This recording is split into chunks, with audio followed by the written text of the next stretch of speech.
get a chance. We got to find a flaw in his plan.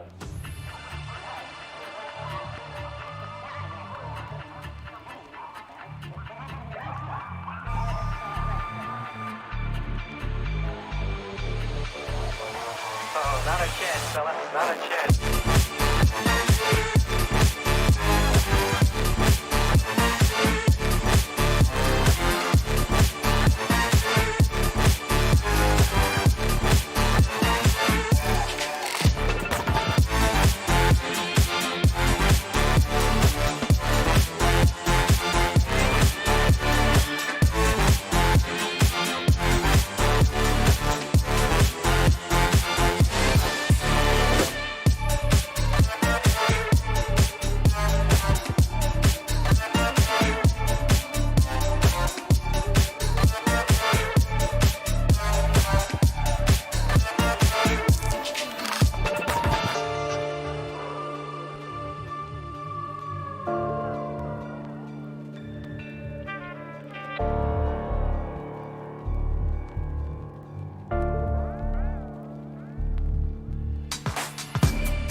We're alive, we got a chance. We got to find a flaw in his plan.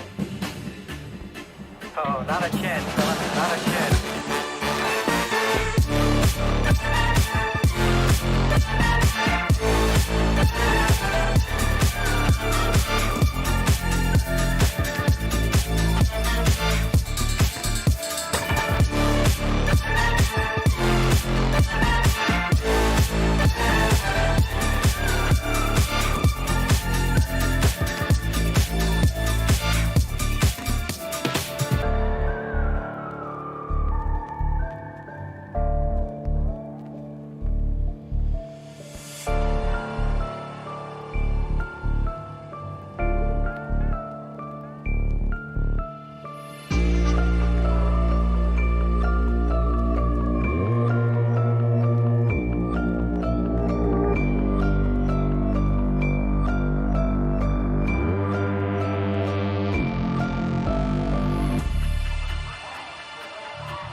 Oh, not a chance, fella. Not a chance.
Find a flaw in his plan.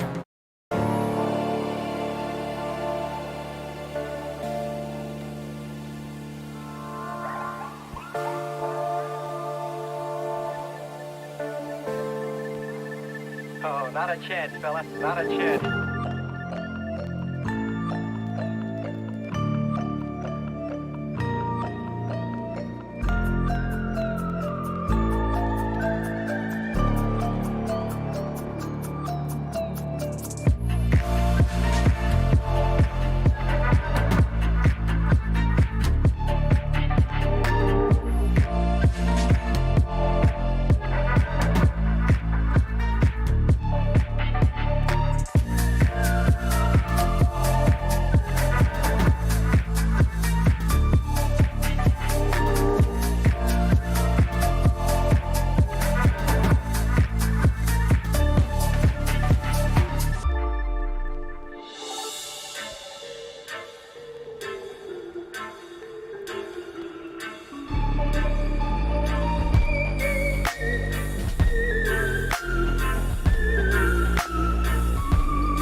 Oh,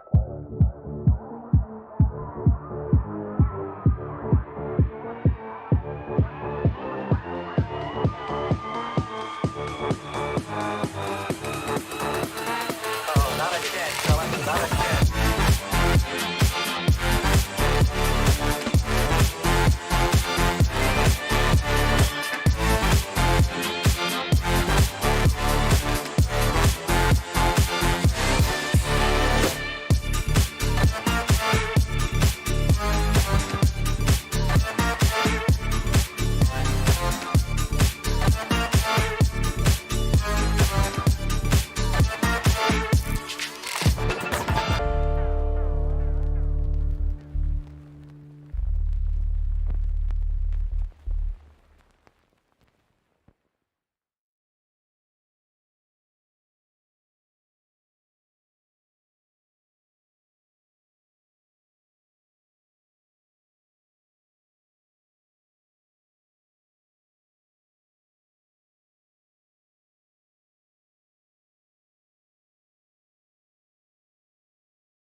I've been watching you.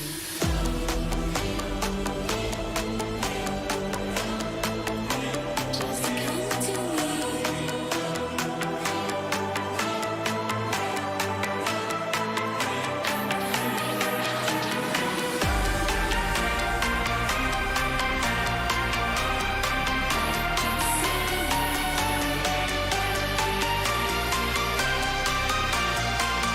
It's okay. You're safe.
hello. How are you guys doing?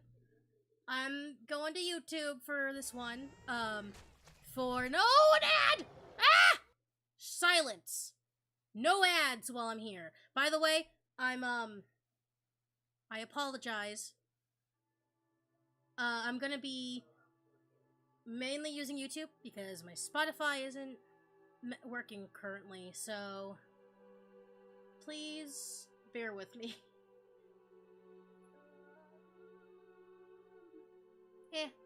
I'm centered enough. I hope everyone can hear me okay. Is this all the way up? It's all the way up, okay. Can I go higher than that? Let's see. No, I can't go higher than 100! Frick.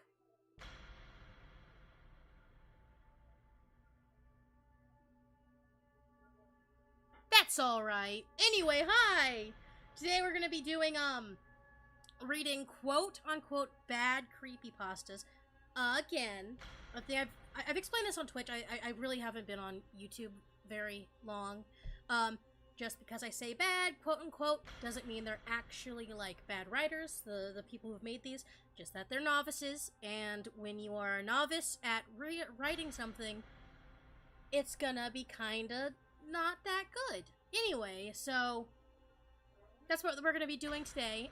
We're actually starting off with some of my old bad creepypastas. I have 2 of them that are bad. So, we're starting off, roasting me, because I feel the most comfortable roasting myself. You know what I mean? So yeah, that's what we're gonna be doing today. So, let me just start by doing something real quick.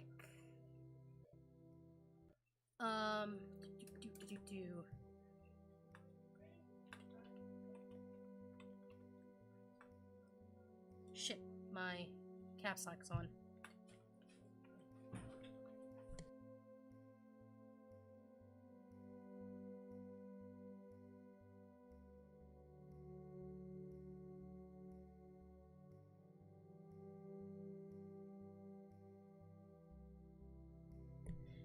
Give me 1 second. I want to write a disclaimer because it's very important that I have a disclaimer up so that people coming in don't, roast me too harshly, I guess, because of my choices in reading creepypastas that may or may not be, flawed. I should have put flawed creepypastas, but it's too late now. Anyway,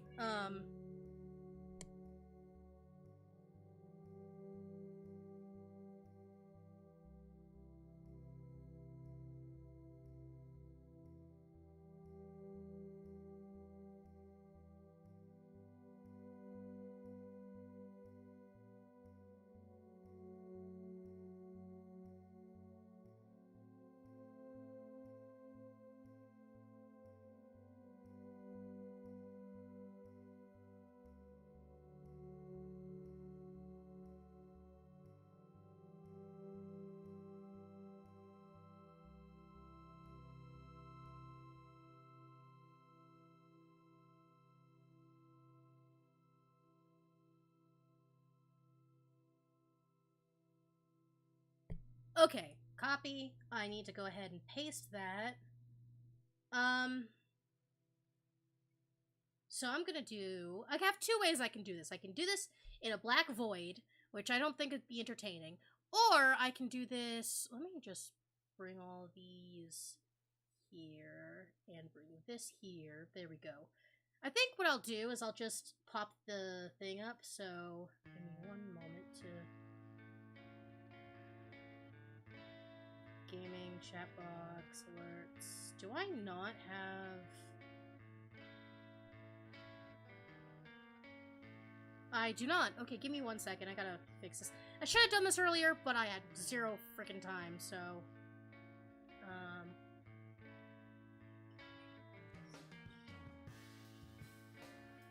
Browser source? No. Window capture. I'll do window capture. Add another one. Call it...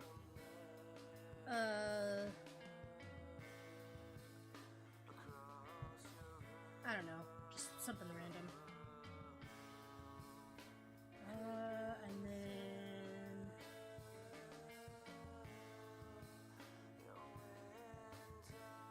for this, I'll actually bring that over here.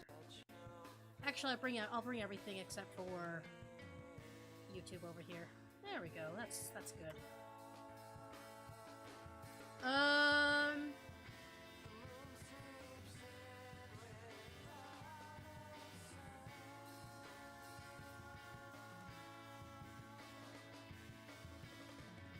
Okay, how does this work?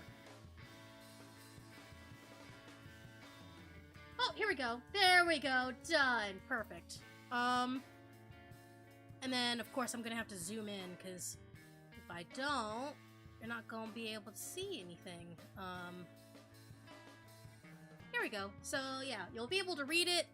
I'll be here.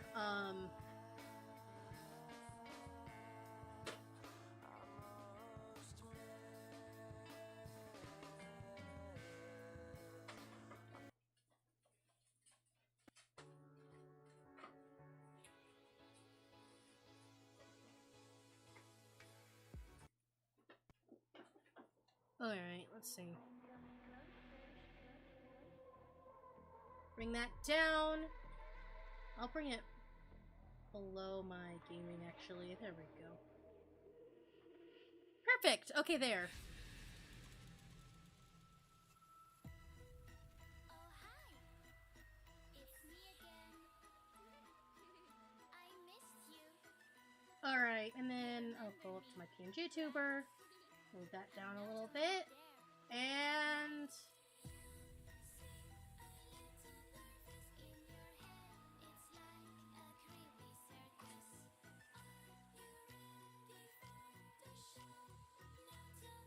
And then I'll actually bring myself over here. I think it'd be better on this side. There we go. Okay, yeah, that'll work. And then, of course, I have to... This countdown. This is a be back in. That's old, so I think I'll use that one.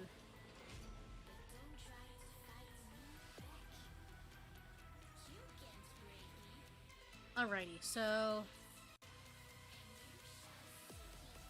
Alright, so I'm gonna go ahead and just paste the disclaimer, and I'll fix that in a second. Can I change the color? I most definitely can change the color somewhere. Color... I'll make it a nice red, maybe. There we go, perfect. And then... Bring down the font size to where you can actually read it.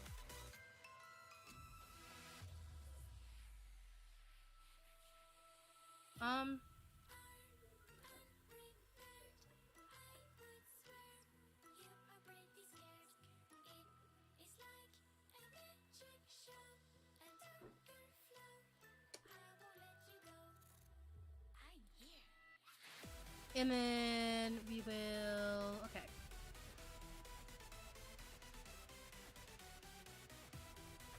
Center.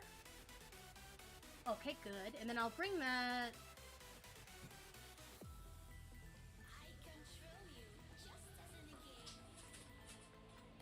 right here. That'll do. And then I'll bring this over here.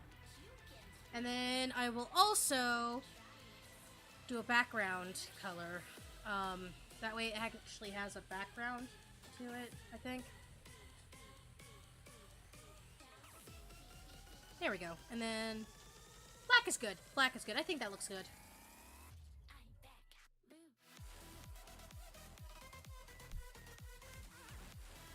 That looks good. That way there's a disclaimer. People won't get angry at me for calling people's stuff bad. Again, I'm not really calling the artist bad. I am just, for one, the first two are gonna be mine, so I'm calling myself bad. Secondly, I'm also making sure that, I can't animate alt. I want to get rid of these suggested collections if I can see. Thank you, Miss Nesbit. Thank you. Child. Okay.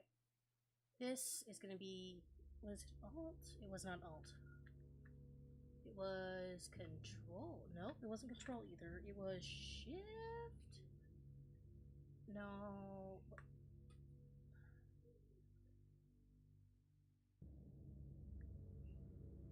There we go.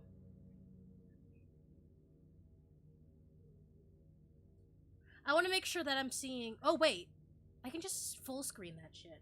What am I thinking? There we go. It's full screen. Perfect. So yeah, that's gonna have...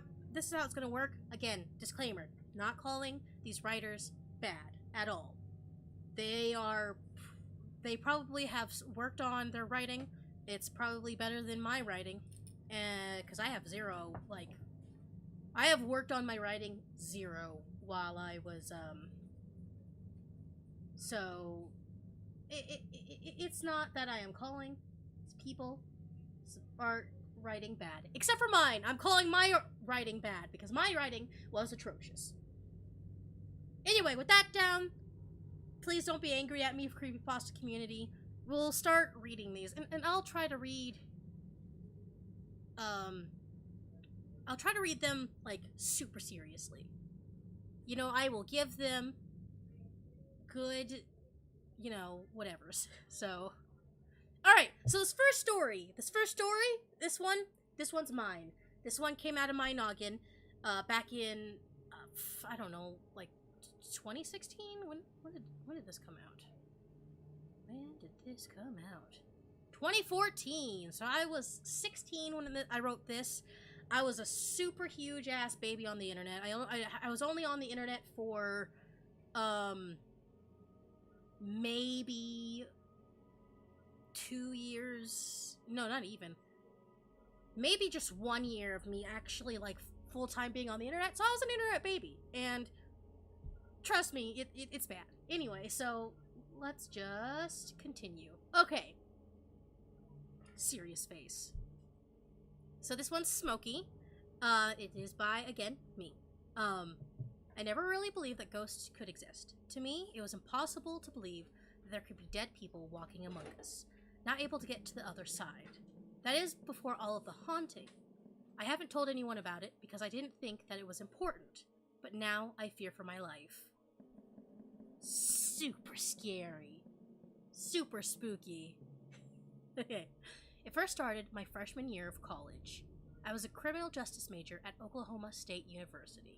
I'm pretty proud of myself for getting this far. The first few weeks were uneventful, of course. Classes were good. I made friends. Went to the occasional party. The normal college student behavior. But one day I noticed that there was a folded piece of paper on my dorm desk. Like any person, I was quite curious about it. I opened it and stared in confusion. Written on it in feminine handwriting was one sentence. It read, "Luck is coming for you."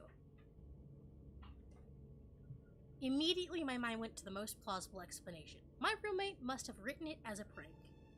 He was always trying to prank others in stupid ways, like putting mud in your bed or bleach in the detergent. I then crumbled it up and threw it onto the trash, into the trash. The next morning, as I woke up, I noticed another note. This one was also on my desk. I opened it with a sigh, and it said the same thing. Luck is coming for you. I angrily threw it in the trash. Why couldn't Steven just grow up, I thought. That, of course, happened every day for a week before I finally got tired of it and decided to tell Steven to stop. That night after work, I confronted him about it. Dude, would you quit putting these stupid notes on my desk? It's annoying as heck, I said. What are you talking about, Lake? I haven't put any notes on your desk, he replied. Pause.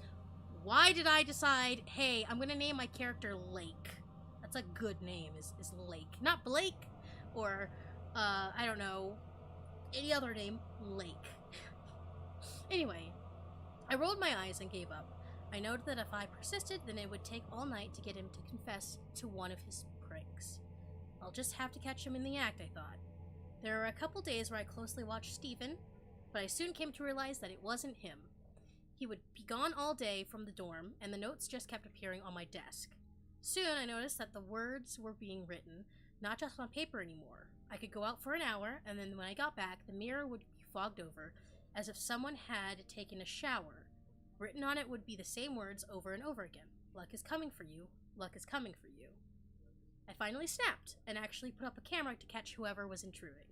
I turned it on, placed it on the dresser across the room from the desk, and left to go to work. When I got back, the first thing I did was check on the camera. For about 15 minutes, nothing abnormal happened. The room was empty, no mysterious person sneaking in, taking a shower, and placing mysterious notes. But then there was the sound of a door opening, and in came the culprit.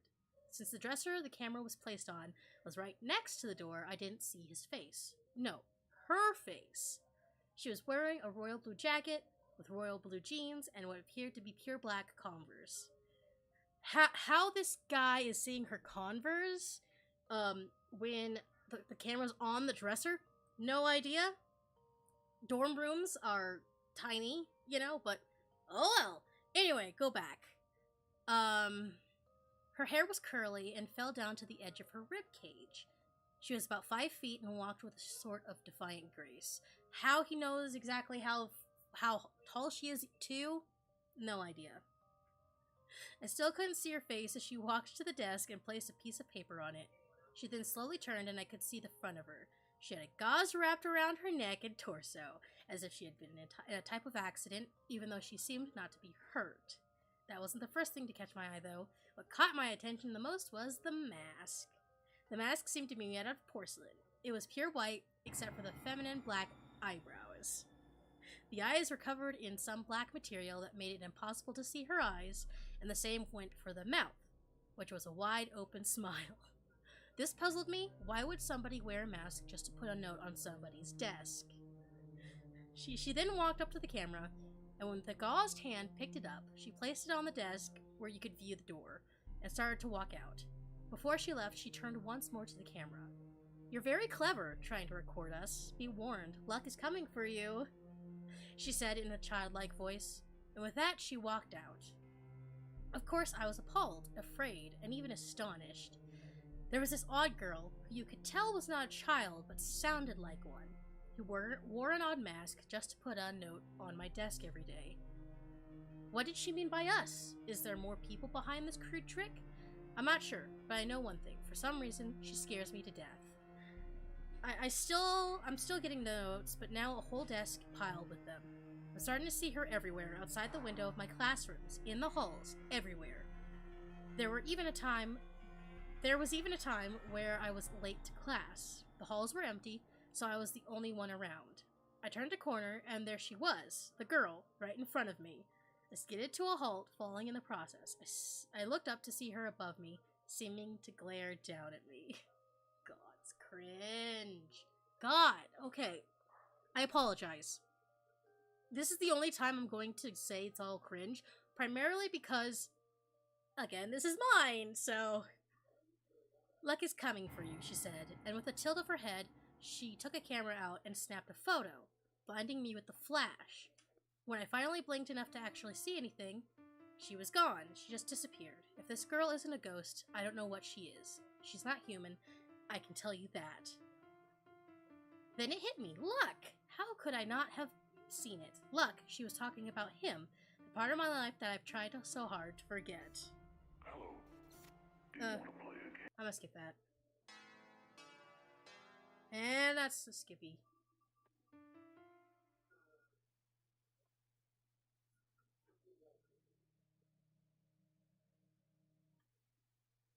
How is Faded by Alan Walker a... Alright, wait a minute. Sorry, I'm trying to find music. Fuck.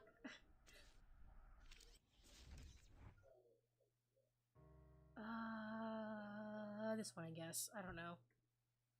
Anyway, back to the thing. It was back in high school, and there was a new student named Luck. Again, great naming. His name was Luck, like Lake, Luck. Those are totally names someone would name their kid, you know? He had brown, curly hair, bright blue eyes, and was at least 5'6". He seemed like a normal guy, except that, unlike all the other kids at our school, he smoked. Everyone else, no matter how delinquent, couldn't get their hands on any form of a cigarette. I used to see him smoking behind the gym, always wondering where he got them. Because totally no one else in a whole ass high school in 20... I don't know, he's in a college, so like... In the 2000s or or fucking 90s or whatever, could get a hold of cigarettes. Soon he caught sight of Amanda Snow, the most beautiful and most popular girl in the school. At the time, she was dating Sean Aldman, who was the mayor's son and, surprisingly, the school bully. I was the outcast and was frequently beaten, stolen from, and was given swirlies by him and his friends. I often went home exhausted, both mentally and physically. I thought that my life was over, and even considered suicide a couple of times. I shouldn't have said that. Frick. I forget, I need to censor myself. I apologize. I don't know what I'm doing.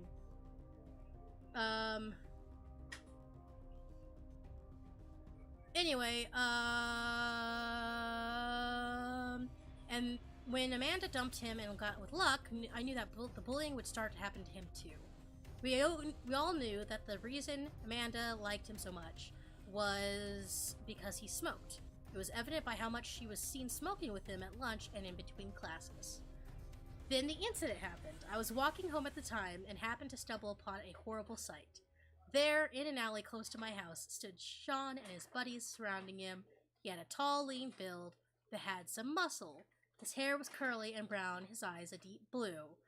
I stopped in the middle of the alleyway, frozen in astonishment. It was Luck, and I knew that he was in trouble.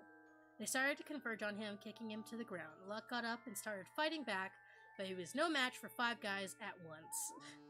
I was finally noticed by Sean himself. "What do you want? Some of this too, prick?" That's bad. I wanted to do something, but I was too afraid to do anything but run. That night, I heard sirens go by and saw the flashing lights from the alleyway. The next day, there was an article about exactly what happened to Luck. They had beaten him bad, and when they were done, they took a full pack of cigarettes, put it in his mouth, and, you know, made him a human torch. It not only burned him alive, but also made it to where he couldn't breathe anymore at the same time. Okay, again, another pause. That's not going to... Knowing what I know now, like, cigarettes burn really slowly unless you put something on them. It would not have, like... It would not have done anything like that. He would not have asphyxiated and died if someone, like, put cigarettes in his mouth. That was just bad. I went to the police anonymously, but no one believed me that the mayor's son would commit murder. They got away scotch-free, which actually put me into a criminal justice. After that incident, I began to have odd occurrences happen. I started to have dreams where I was crying over a horribly burned body. In the dreams, I could hear someone calling out a name. Mink. Again, not really a name that you would name a kid. I even looked in a mirror where I see a girl with curly hair and blue tear-stained eyes. I really was into, like, curly hair and blue eyes, man. I also began to have spans of time I couldn't recall. Sometimes I would wake up in an alley miles away from the dorms. Other times I would be shopping and suddenly I'd be running through the streets. It's even gotten to the point where I'm seeing things out of the corner of my eye. It always looks like a person just standing there staring at me. It seems menacing and it freaks me out. I feel as if it wants something from me, but I don't know what. And then I just do the whole Jeff the Killer story thing. Blake stopped typing. Something had caught his attention out of the corner of his eye. He looked over to see the shadow about a yard away. He panicked. The shadow had never stayed anywhere but his peripheral vision before. "You're lucky Mink is fond of you, otherwise you'd be dead," it said. The room began to smell like burning flesh, filling up with thick smoke. Then, from the cigarette smoke-like fog, came the most horrid creature he had ever seen. Rude. Its skin was burned, and its face looked red hot. It wore burned clothes, like it had been inside of a house fire, and never changed its clothes. Its mangled brown hair was charred black at the tips. It had horribly bloodshot eyes, and it reached out with red-hot fingertips. Lake stumbled back in fear. "No, you were dead. Sean killed you." He then let out with a gasp. Did you really think I'd be done for when he burned me alive? Aw, you're so simple-minded, it said in an insanely calm tone. I'm sorry, please, I'm sorry. I tried to tell the police, but they didn't believe me, Sean begged. Wait, what? Sean? Okay. Oh, don't worry, I'm not going to kill you, Lake.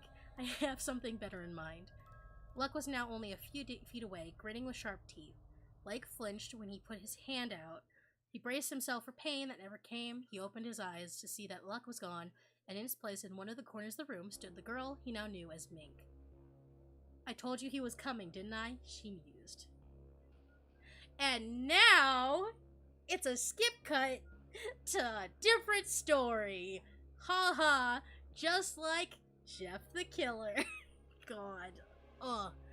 The body of Tony Malarkey was found earlier in an abandoned downtown apartment off of 8th Street today, and it's puzzling the authorities. The police got a call from local residents saying that they had heard screaming coming from inside that old apartment. By the time the authorities got there, it was already too late. He had suffered from horrible burns and,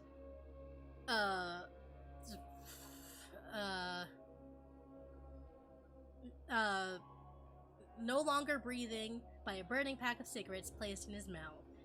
This incident seems to be the 6th of a series of murders, all killed in the same manner.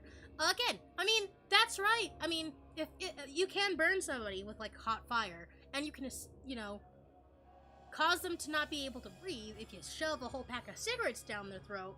Like, that both of those wouldn't be, like, killing them, you know what I mean?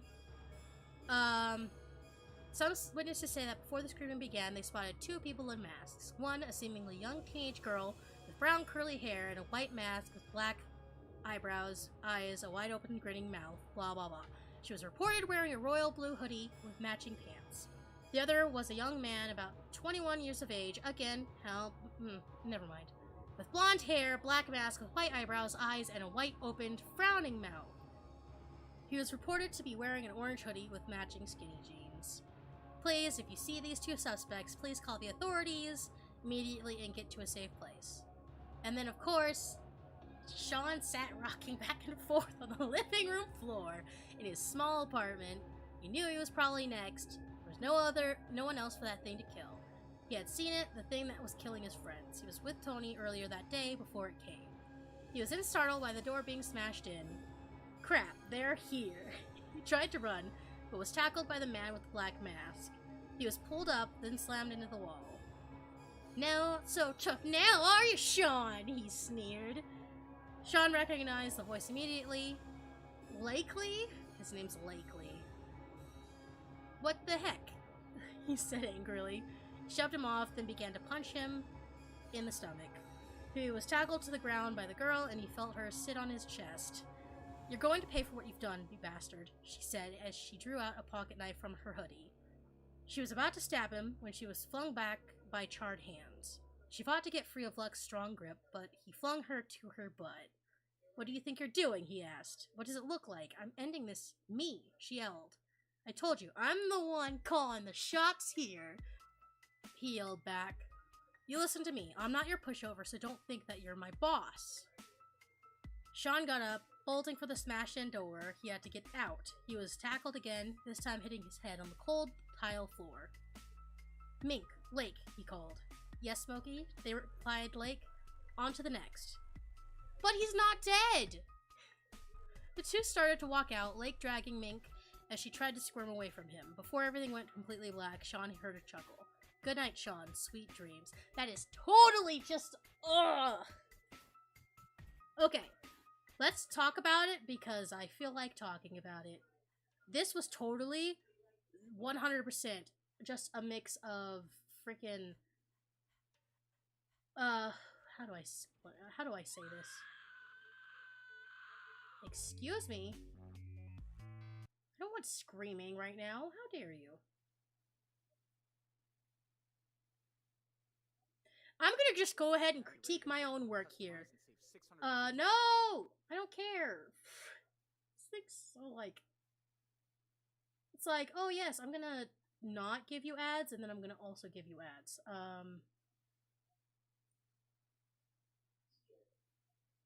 Anyway, I'm gonna go ahead and critique this. This whole damn thing. You could tell, like, if you are a part of the creepypasta community, you can absolutely tell that most of this is like a total, like, Slender Man, Jeff the Killer ripoff. And you can absolutely tell, like, what creepypastas I used to really be into, just plainly because, again, just the whole, oh, there's like two people serving a supernatural entity, Slender Man. Oh, the guy died from bullies and burning. That's totally like Jeff the Killer territory. So, like, if, like, I don't know what was in my mind, right? Like, the whole thing was like, oh, I'm so obsessed with creepypasta, I want to make my own, you know? And I was not good at writing creepypastas. I was not good at writing creepy stuff at all. You could just absolutely tell that, like, I just took Slender Man and Jeff the Killer and just blended them up into a fine paste and just popped out a story with it. Just like the whole, like, good night, Sean, sweet dreams. Just, it's totally just a ripoff of creepy, you know, it's basically just Jeff the Killer with, with, it is basically just Jeff the Killer mixed with Slender Man-esque proxies, and it's bad. It's just totally bad. But that's okay. I was like 16 when I wrote it. Again, I was not a professional fucking writer, which is fine. You know what I mean? Like this disclaimer says, the writers were most likely young and inexperienced when they wrote these things. And I should just, you know, keep that in mind with my own thing. So now I'm gonna go ahead and I'm also gonna go ahead and just read my other creepypasta that I made. Cause I made technically 3, but mostly just 2 creepypastas. I also made a happy pasta, but this is creepypasta. We're not gonna be reading happy pastas today. So this one is called Look Out Behind You. And let's see, this one was, what, October? I made this one in October 2014, and this one was June 2014. So let's see if in, June, September, 4 months, let's see if I got better within 4 months, shall we? This is gonna be really fun. Alright, scene. It was dark as the girl. Wait, I know. Wait, sorry. Give me a second. I could do something here. 1 second. I'm gonna turn my PNG tuber off for a second. And then I'm gonna go to this, maybe? No, it's this one. Is it this one? It's this one. Okay. Display. No, wait. I want to turn it on. Okay. The first one. There we go. Brightness. Turn the brightness down a little bit. Give me a spooky atmosphere. Okay. There we go.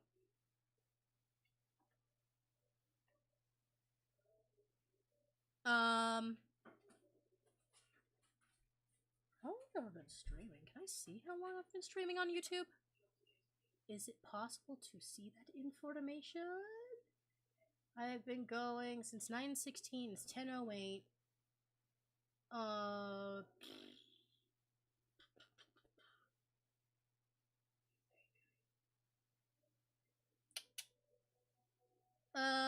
Give me 1 second. Stream settings, stream health is excellent, which is good.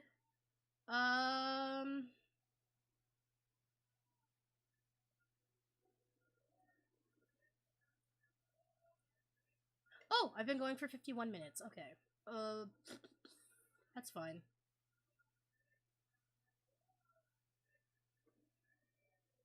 Anyway, back to the readings. Overlay, smoothing.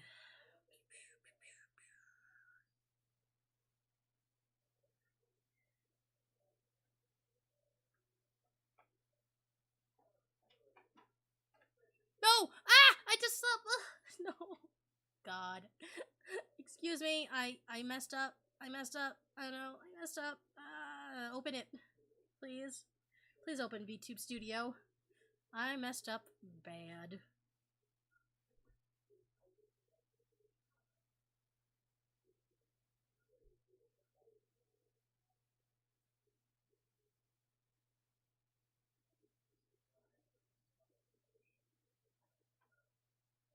There we go. Okay, I'm back.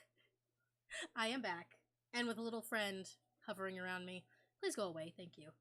Okay, anyway, as I was going,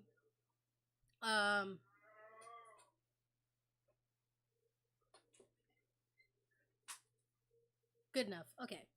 So, this next one is, again, by me, by Dela Livi, and it's called Look Out Behind You.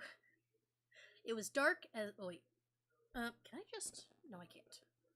Alright, it was dark as the girl walked home from a party, minding her own business as usual. She was lost in her own thoughts, thinking about how she snuck out of her bedroom when her parents had fallen asleep, about the people she met, and other things that were going on in her teenage life. She thought she heard a sound, then something that oddly sounded like a mix between a person and an animal, but she soon shrugged it off. In the city, you learned quickly that you stayed out of the way of anyone or anything acting suspiciously. That was the way you survived, the way your family survived. She continued walking, once again receding into her own thoughts. Moments later, she heard the sound again. It sounded like a low growl, somewhat human, but also somewhat animalistic. She started to quicken her pace, afraid of whatever it was that was making that odd noise. The growls just seemed to get closer the faster she walked, but for some reason she couldn't turn around. She was too afraid to. She started sprinting, thinking only about getting as far away as possible. She was violently shoved to the ground with a squeal and, looking back, saw him. There was a teenage boy, about 17, standing over her. He wore a gray mask that had two dark black eyes and a mouth stretched into a straight line. It had whiskers like a cat. He was wearing a dark brown hoodie and a pair of jeans. Again, how can you tell the exact age of your assailant? One, when you're panicking, and two, when he's wearing a mask. It's not feasible. Anyway, what scared her the most was the hunter's knife in his hand. It was at least 6 inches long, and when she saw it, she whimpered. The boy raised his knife. "Look out behind you," he said, before plunging with the knife right into her back. She struggled for life for a moment before she was still. The boy got up, covered in fresh people juice. He took the knife out of the dead person, people juice still pouring out of the fresh wound. He then took it and cut he got a choice meat, and he put it into a bag seemingly halfway full, and then walked away, searching for his next victim. Again, I was, for some freaking reason, I was just in a, creepy character in a mask, phase in my life, and obviously I didn't, I didn't get better at all, honestly. Like, seriously, like, this is the exact same thing of, like, over-explaining what the killer looks like, and just, like, weird-ass catchphrases, because, you have, like, all the good creepypastas have good-ass catchphrases, like, not Slenderman. Slenderman I don't think has, like, phrases that are associated with him saying them, more of his, like, proxies, but, like, Jeff has "go to sleep," and,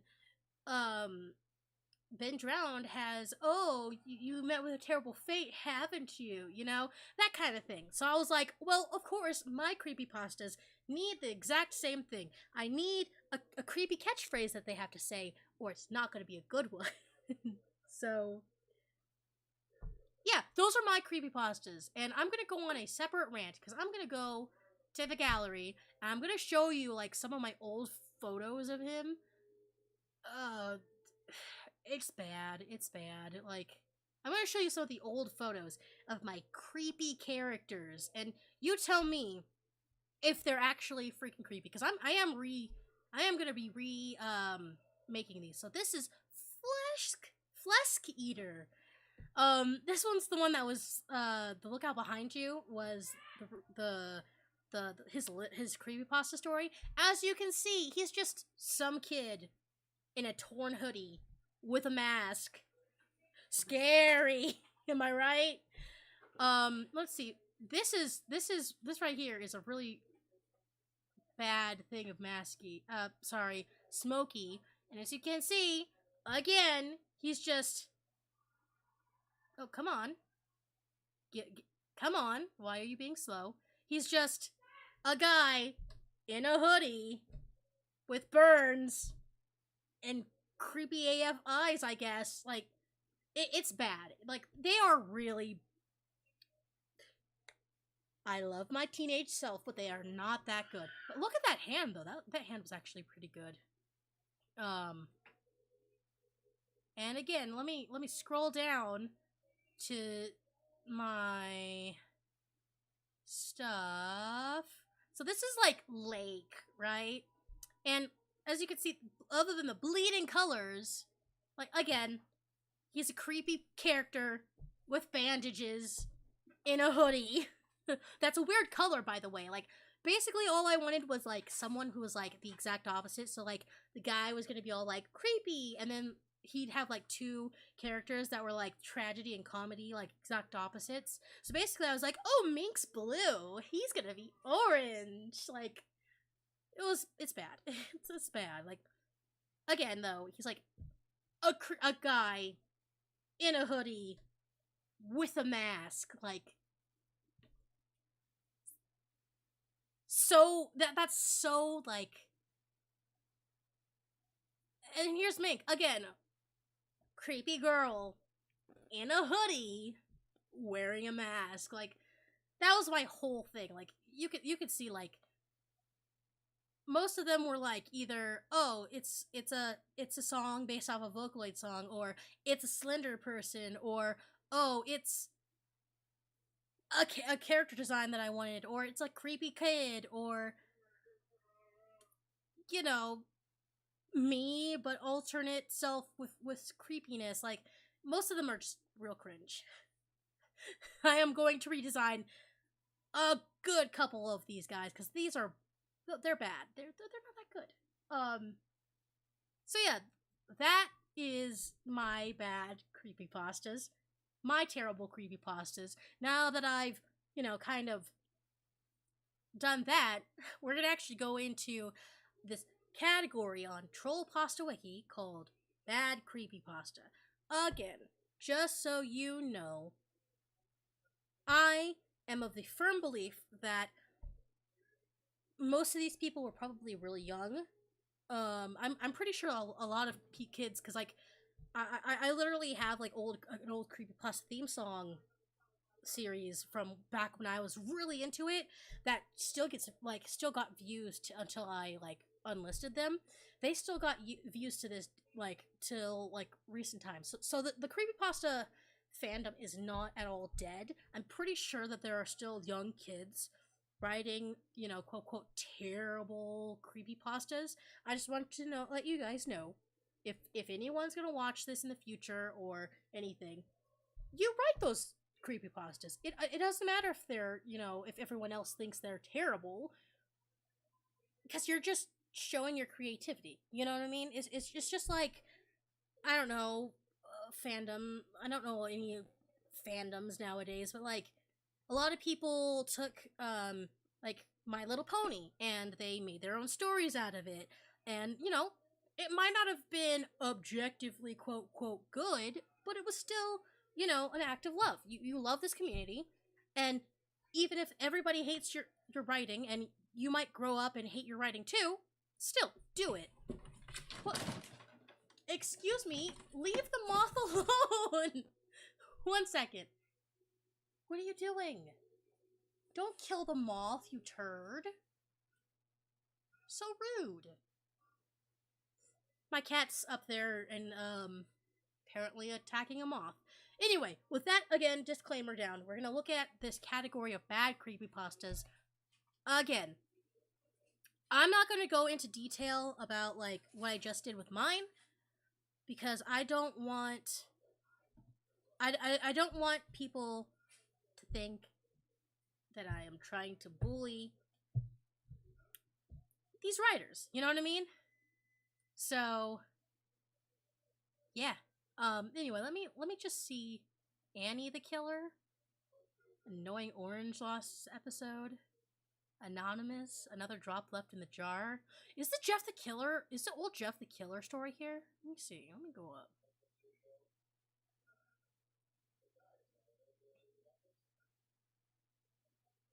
Jack in the Box, Jack the Killer, Jane the Killer, the real story. Ooh! Jeff is back, Jeff the Killer. They do have Jeff the Killer. There's also a Jeff the Killer Part 2. That's so cool. I'm gonna read Jeff the Killer. Okay, again, Jeff the Killer, right? Jeff the Killer. I love the original Jeff the Killer story because it's a lot of nostalgia.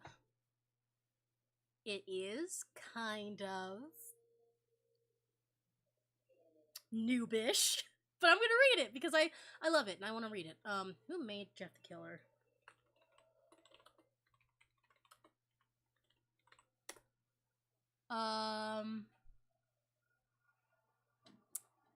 Excuse me.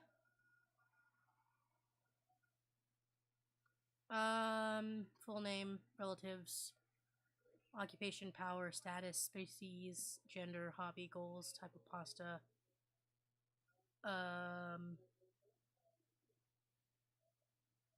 Okay, that didn't help at all. Sewer, and they gave me this info.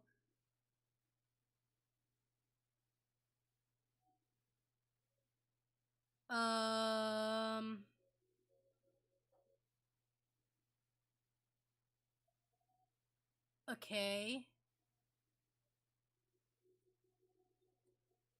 I don't care. This isn't important. Anyway, back to the original Jeff the Killer story.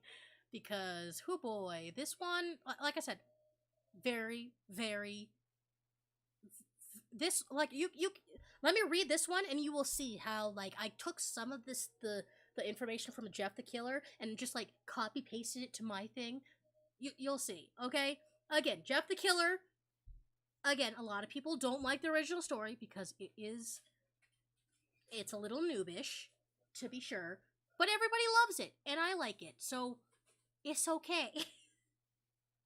Should I really read this as a bad creepypasta? Are people gonna, like, flame me after a while because I was like, yeah, Jeff the Killer's is a bad creepypasta? It's fine. I don't care. I was in the creepypasta fandom. I know what I'm doing. Anyway, Jeff the Killer. Excerpt from a local newspaper. Ha! How close is that to my story with a local news segment? Ominous unknown. Killer is still at large. After weeks of unexplained murders, the ominous unknown killer is still on the rise. After little evidence has been found, a young boy states that he survived one of the killer's attacks and bravely tells his story. I had a bad dream and I woke up in the middle of the night, says the boy. I saw that for some reason the window was open, even though I remember it being closed before I went to bed. I got up and shut it once more. Afterwards, I simply crawled under my covers and tried to get back to sleep. That's when I had a strange feeling like someone was watching me. I looked up and nearly jumped out of my bed. There, in the little ray of light illuminating from between my curtains, were a pair of two eyes. These weren't regular eyes. They were dark, ominous eyes. They were bordered in black and, just plain out, terrified me. That's when I saw his mouth, a long, horrendous smile that made every hair on my body stand up. The figure stood there, watching me. Finally, after what seemed like forever, he said it, a simple phrase, but said in a way only a madman could speak. He said, "Go to sleep." I let out a scream. I let out a scream. That's what set him at me. He pulled up a knife, aiming at my heart. He jumped on top of my bed. I fought him back. I kicked, I punched, I rolled around, trying to knock him off of me. That's when my dad busted in. The man threw the knife. It went into my dad's shoulder. The man probably would have finished him off if one of the neighbors hadn't alerted the police. They drove into the parking lot and ran towards the door. The man turned and ran down the hallway. I heard a smash, the glass breaking. As I came out of my room, I saw the window that was pointing towards the back of my house was broken. I looked out it to see him vanish into the distance. I can tell you one thing, I will never forget that face. Those cold, evil eyes, and that psychotic smile. They will never leave my head. Police are still on the look for this man. If you see anyone that fits the description in the story, please contact your local police department. Jeff and his family had just moved into a new neighborhood. Okay, wait. And then scene cut. Right? Same thing. I did the same thing 3 times, actually. It was bad because I scene cutted like 4 times if you count the flashback. But like...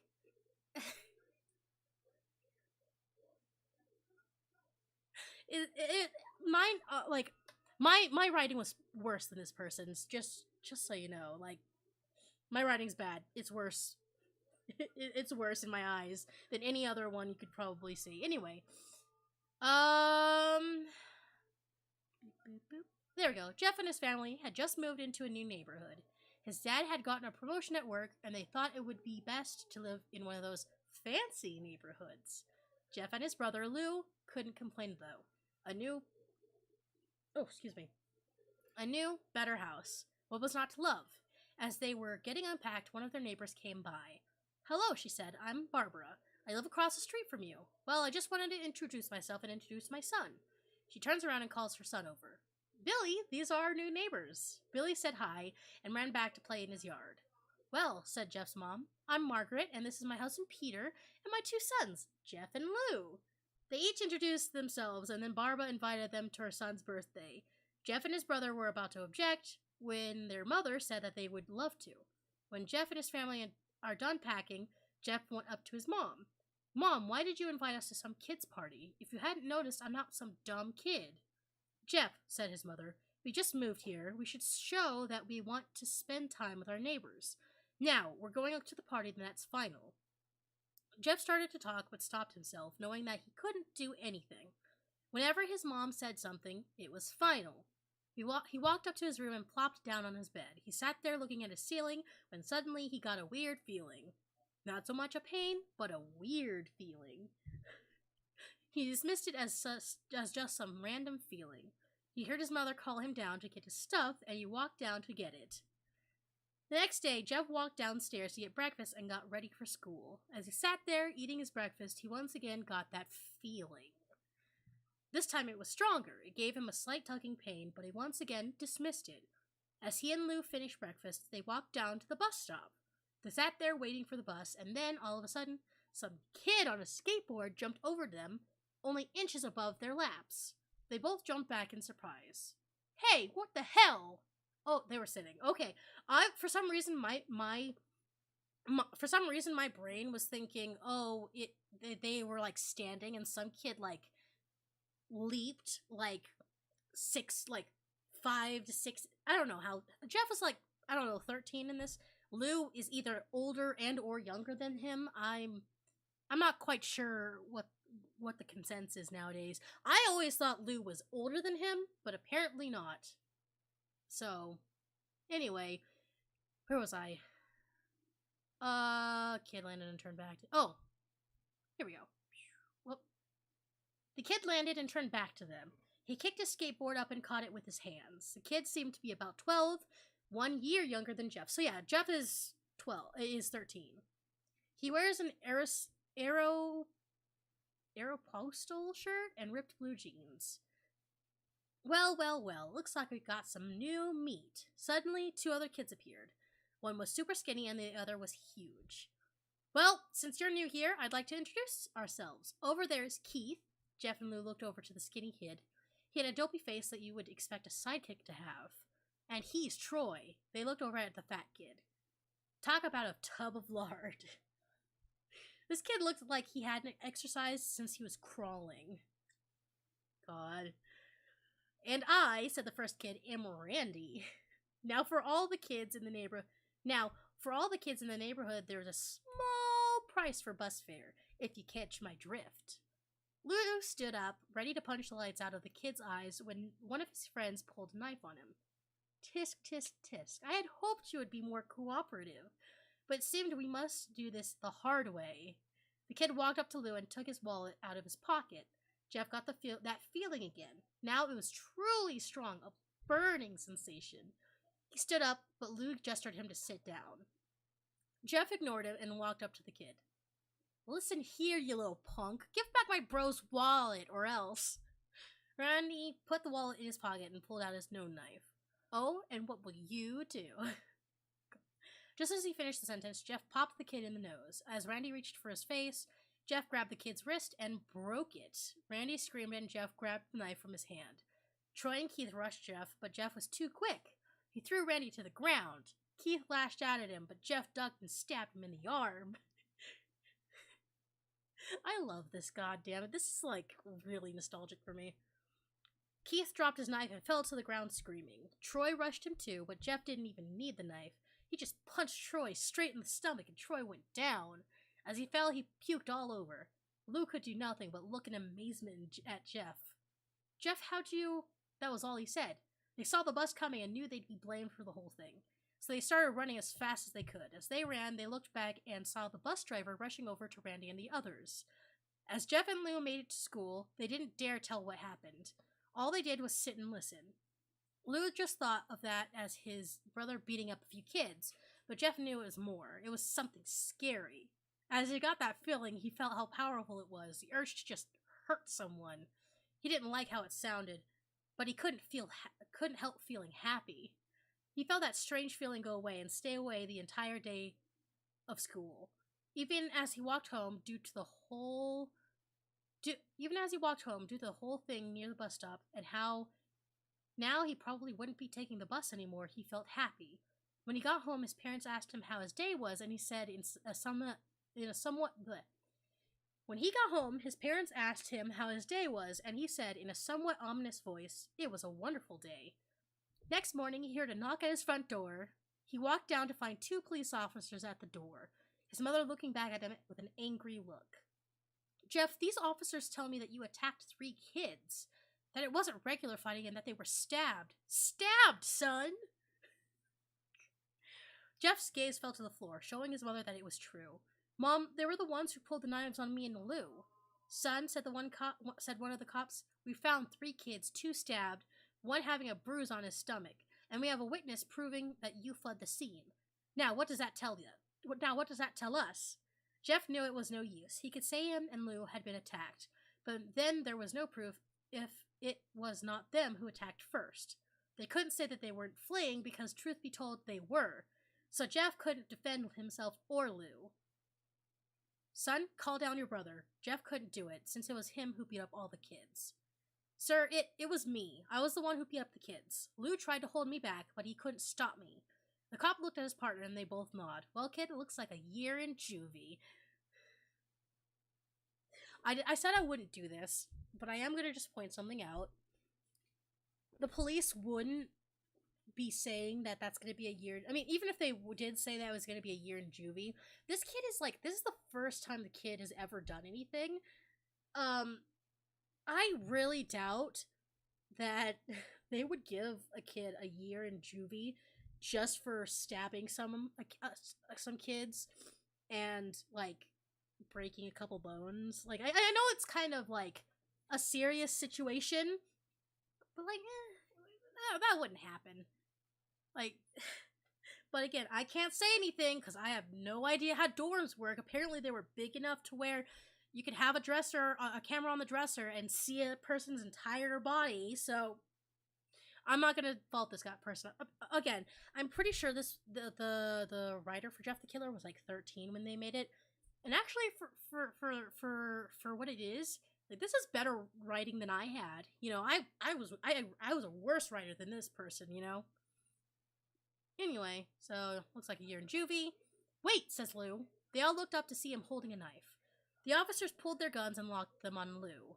It was me. I beat up those little punks. I have the marks to prove it. He lifted up his sleeves to reveal cuts and bruises, as if he was in a struggle. Son, just put the knife down, said the officer. Lou held up the knife and dropped it to the ground. He put his hands up and walked over to the cops. Again,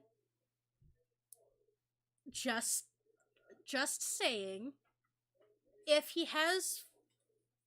Lou has signs that he was also beat up, it would probably not be a year in juvie. It'd probably be self-defense, you know? No, Lou, it was me. I did it. Jeff had tears running down his face. Huh, poor bro, trying to take the blame for what I did. Well, take me away. The police led Lou out the patrol car. Lou, tell them it was me. Tell them. I was the one who beat up those kids. Jeff's mother put her hands on his shoulders. Jeff, please, you don't have to lie. We know it's Lou. You can stop. Jeff watched helplessly as the cop car speeds off with Lou inside. A few minutes later, Jeff's dad pulled up into the driveway, seeing Jeff's face and knowing something was wrong. Son, what is it? Jeff couldn't answer. His vocal cords were strained from crying. Instead, Jeff's mother walked his father inside to break the bad news to him as Jeff wept in the driveway. After an hour or so, Jeff walked back to the house, seeing that his parents were both shocked, sad, and disappointed. He couldn't look at them. He couldn't see how they thought of Lou when it was his fault.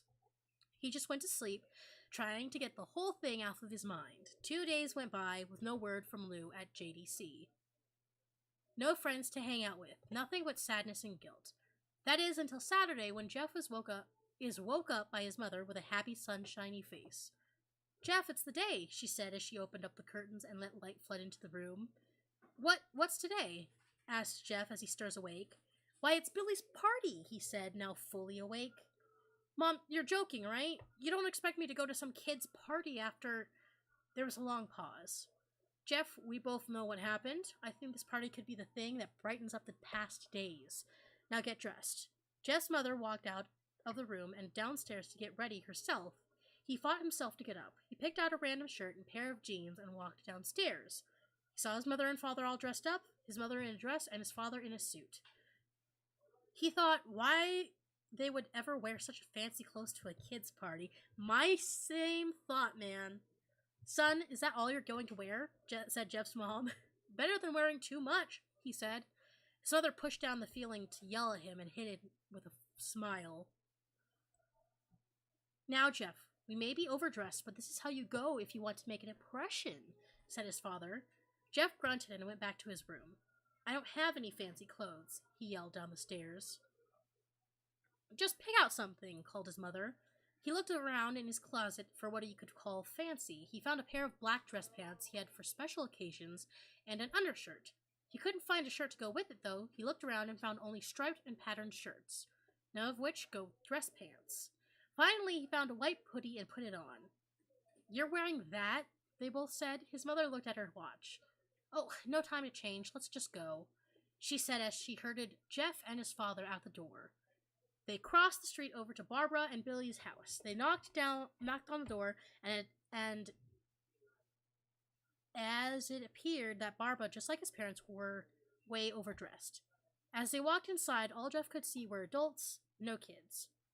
The kids are out in the yard, The kids are out in the yard. Jeff, how about you go and meet some of them, said Barbara. Jeff walked outside to a yard full of kids. They were running around in weird cowboy costumes and shooting each other with plastic guns. He might as well be standing in a Toys R Us. Suddenly, a kid came up to him and handed him a toy gun and hat. Hey, wanna play? He said. No, kid, I'm way too old for this stuff. The kid looked at him with that weird puppy dog face. Please, he said to the kid. Please, said the kid. Fine, said Jeff. He put on the hat and started to pretend to shoot at the kids. At first he thought it was totally ridiculous, but he started to actually have fun. It might not have been super cool, but it was the first time he had done something that took his mind off of Lou. So he played with the kids for a while until he heard a noise, a weird rolling noise. Then it hit him. Randy, Troy, and Keith all jumped over the fence on their skateboards. Jeff dropped the fake gun and ripped off the hat. Randy looked at Jeff with a burning hatred. "Hello, Jeff, is it?" he said. "We have some unfinished business." Jeff saw his bruised nose. "I think we're even. I beat the crap out of you, and you get my brother sent to JDC. Randy got an angry look in his eyes. "Oh no, I don't go for even. I go for winning. You may have kicked our asses that one day, but not today." As he said that, Randy rushed at As he said that, Randy rushed at Jeff. They both fell to the ground. Randy punched Jeff in the nose, and Jeff grabbed him by the ears and headbutted him. Jeff pushed Randy off of him, and both rose to their feet. Kids were screaming, and parents were running out of the house. Troy and Keith both pulled guns out of their pockets. "No one interrupts or guts will fly," they said. Randy pulled the knife on Jeff and stabbed it into his shoulder. Jeff screamed and fell to his knees. Randy started kicking him in the face. After 3 kicks, Jeff grabs his foot and twists it, causing Randy to fall to the ground. Jeff stood up and walked towards the back door. Troy grabbed him. "Need some help?" He picked Jeff up by the back of the collar and throws him through the patio door. As Jeff tries to stand, he kicked down to the ground. Randy repeatedly started kicking Jeff until he started to cough up blood. Okay, whoop. Perfect. "Come on, Jeff, fight me." Oh, no. Please. I'm not gonna say any more commentary because it's rude. He picks Jeff up and throws him into the kitchen. Randy sees a bottle of vodka on the counter and smashes the glass over Jeff's head. "Fight!" He throws Jeff back into the living room. "Come on, Jeff, look at me." Jeff glances up, his face riddled with blood. "I was the one who got your brother sent to JDC. And now you're just gonna sit here and let him rot in there for a whole year? You should be ashamed." Jeff starts to get up. "Oh, finally! You stand and fight!" Jeff is now to his feet, blood and vodka on his face. Once again, he gets that strange feeling, the one in which he hasn't felt for a while. "Finally, he's up," says Randy as he runs at Jeff. That's when it happens. Something inside Jeff snaps. His psyche is destroyed and all rational thinking is gone. All he can do is kill. "I'm gonna kill him," is what he's thinking. He grabs Randy and pile drives him into the ground. He gets on top of him and punches him straight in the heart. The punch causes Randy's heart to stop. As Randy gasps for breath, Jeff hammers down on him. Punch after punch, the blood gushes from Randy's body until he takes one final breath and perishes. God, this is so good. I absolutely love old Jeff the Killer stuff.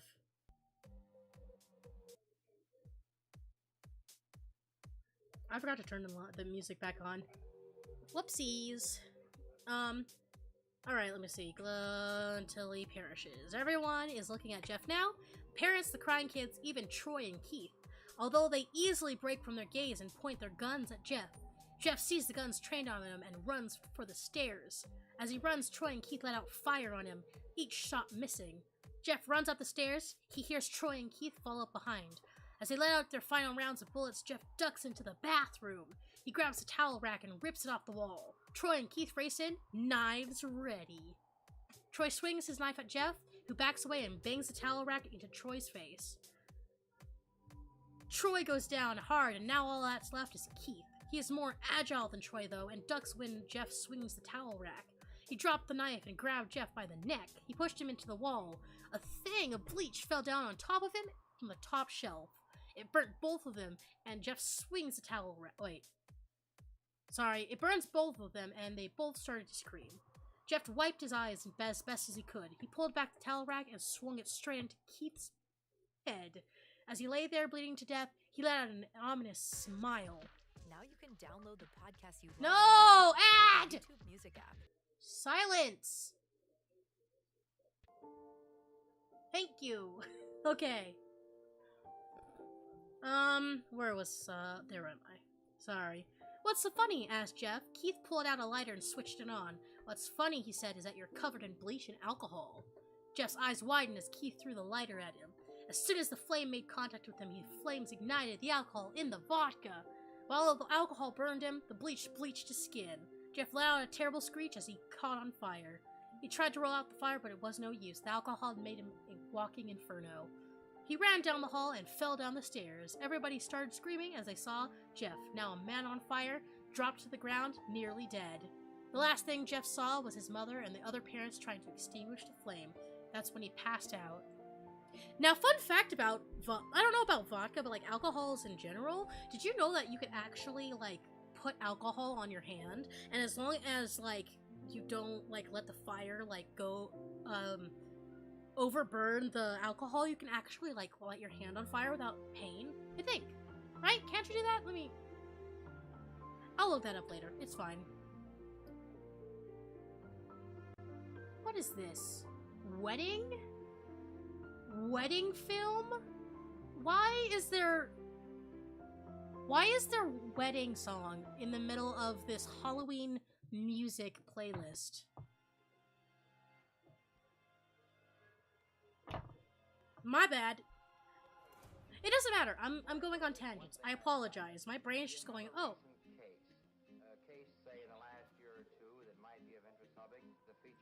That's when he passed out. When Jeff woke up, he had a cast wrapped around his face.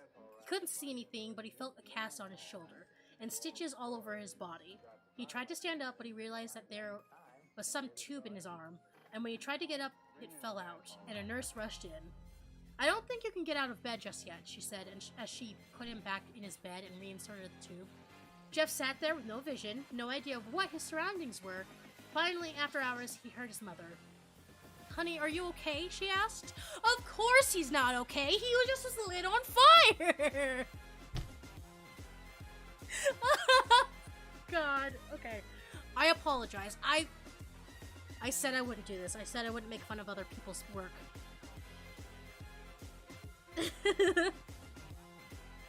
I apologize. Again, I love this story, but reading it when I'm an adult is kind of like, excuse me, Mom. Like, first you make me go to a fucking random kid's birthday party, and now you're just like, honey, are you okay? Like, this mom is stupid. Very, very stupid. Honey, are you okay? She asked. Jeff couldn't answer, though. His face was covered, and he was unable to speak. "Oh, honey, I have great news. After all the witnesses told the police that Randy confessed of trying to attack you, they decided to let Lou go." This made Jeff almost bolt up, stopping halfway, remembering the tube coming out of his arm. "He'll be out by tomorrow, and then you two will be able to be together again." Again, like, no offense to, like, the justice system or anything in this story, but, like, these two kids were, like, super bullying. I'd be surprised if, even if they're like 12 years old, these kids didn't have any juvie records. So like, how the frick did the cops not think, oh, two kids beat up the two kids that we know are problem kids? Like, sure, you guys did a started thing, you know? Anyway, Jeff's mother hugs Jeff and says her goodbyes. The next couple of weeks were those where Jeff was visited by his family. Then came the day where his bandages were to be removed. His family were all there to see what he would look like. As the doctors unwrapped the bandages from Jeff's face, everyone was on the edge of their seats. They waited until the last bandage holding the cover over his face was almost removed. "Let's hope for the best," said the doctor. He quickly pulls the cloth, letting the rest fall from Jeff's face. Jeff's mother screams at the sight of his face. Lou and Jeff's dad stare awestruck at his face. "What? What happened to my face?" said Jeff. He rushed out of bed and ran to the bathroom. He looked in the mirror and saw the cause of the distress. His face, it's horrible. His lips were burnt to a deep shade of red. His face was turned into a pure white color, and his hair singed from brown to black. He slowly put his hand to his face. It had a sort of leathery feel to it now. He looked back at his family, then back at the mirror. "Jeff," said Lou, "it's not that bad." "Not that bad," said Jeff. "It's perfect." His family were equally surprised. Jeff started laughing uncontrollably. His parents noticed that his left eye and hand were twitching. Yeah, just like, Jeff, are you okay?" "Okay, I've never felt more happy." Crazy laughter. "Look at me. This face goes perfectly with me." This kid, no cap, Jeff just realized that he just like was shoved into his emo phase. He couldn't stop laughing. He stroked his face, feeling it, looking at the mirror. What caused this? Well, you may recall that when Jeff was fighting the Randy... Oh. You may recall that when Jeff was fighting Randy, something in his mind, his sanity, snapped. Now he was left as a crazy killing machine. That is, his parents didn't know. Doctor, said Jeff's mom, is my son alright? You know, in the head? Yeah, that's really something you should say right in front of your kid, Mom. Oh yes, this behavior is typical for patients that have taken very large amounts of painkillers. If his behavior doesn't change in a few weeks, bring him back here, and we'll give him a psychological test. I would give him a psychological test anyway, because he was literally lit on fire and was in a major fight with fucking guns and shit. He needs a psychological test, like, yesterday. You know what I mean? This doctor is not wanting to fucking work with this kid. Oh, thank you, doctor. Jeff's mother went over to Jeff. Jeff, sweetie, it's time to go. Jeff looks away from the mirror, his face still formed into a crazy smile. Okay, mommy. His mother took him by the shoulder and took him to get his clothes. This is what came in, said the lady at the desk. Jeff's mom looked down to see the black dress, pants, and white hoodie her son wore. Now they were clean of blood and now stitched together. Jeff's mother led him to his room and made him put his clothes on. Then they left, not knowing that this was their final day of life. Later that night, Jeff's mother woke to a sound coming from the bathroom. It sounded as if someone was crying. She slowly walked over to see what it was. When she looked into the bathroom, she saw a horrendous sight. Jeff had taken a knife and carved a smile into his cheeks. Jeff, what are you doing? Asked his mother. Jeff looked over to his mother. I couldn't keep smiling, Mommy. It hurt after a while. Now I can smile forever. Jeff's mother noticed his eyes ringed in black. Jeff, your eyes! His eyes were seemingly never closing. I couldn't see my face. I got tired and my eyes started to close. I burned out the eyelids so I could forever see myself. My new face. This boy's poor eyesight. This boy's poor eyesight, man. Jeff's mother slowly started to back away, seeing that her son was going insane. What's wrong, Mommy? Aren't I beautiful? Yes, son, she said. Yes, you are. Let me go get Daddy so he can see your face. She ran into the room and shook Jeff's dad from his sleep. Honey, get the gun. She stopped as she saw Jeff in the doorway, holding a knife. Mommy, you lied. That's the last thing they hear as Jeff rushes them with the knife, gutting both of them. Who would try to get a gun to kill their kid?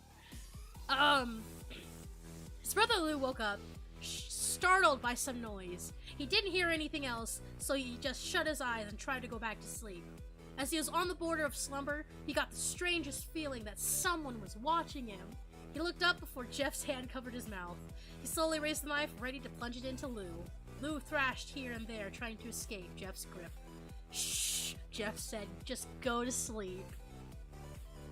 And that's Jeff the Killer, my boys. What the fuck? Why is people... Oh god. I should not have seen those comments. It's literally going, oh god, he's hot! So yeah, that's the OG Jeff the Killer story. I love this story. Okay, this is like... Is it not... Is it really like... Does it read like a 13-year-old writing a creepy story just like I was a 16-year-old writing a creepy story? Yes. But again, that's what makes it part of the fun, is that you're like, oh yeah, this is kind of cringe, but you know what? It's fine, because I like it. You know? We all have our cringe era. Let kids have a cringe era, man. Okay, so that was it. Should I do a random page, or should I... Let's see if we can find something that tickles my fancy. That's a lot of Lavender Town. Leave or Die, Legend of Zelda Curse of the GameCube. Yep, it looks like there's like tons of them that are like Ben Drown knockoffs. Madagascar, the deleted scene. Original version. That's cool. You know what'd be funny? You know what'd be funny? If I go to S and I find my creepypasta, that would be very, very, very cool. Let me see. LM Smile. Smile Dog, my history. Yeah, no, mine's not on here. Which is fine. Like, mine just got like 300 views. It wasn't that big. You know what I mean? Let's just do a random page, maybe. No. No, no, no, no, no, no, no.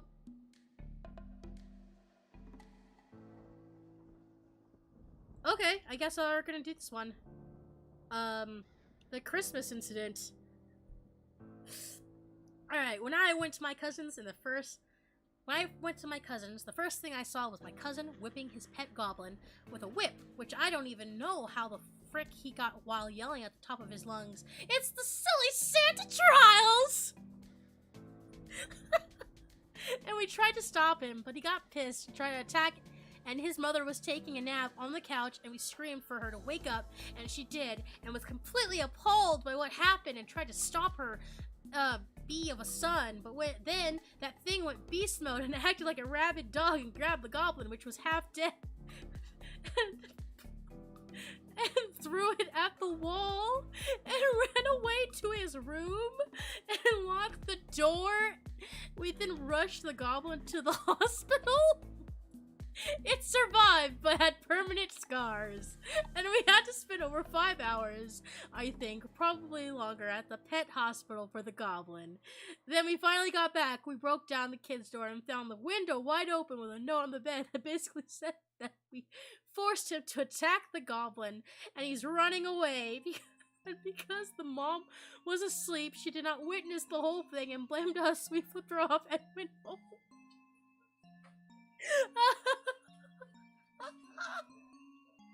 I'm sorry. Oh, I think. This is Troll Pasta Wiki. I don't know why. I don't know why I thought. I don't know why I thought this would be any different, because it's Troll Pasta. Oh, that's funny. Alright.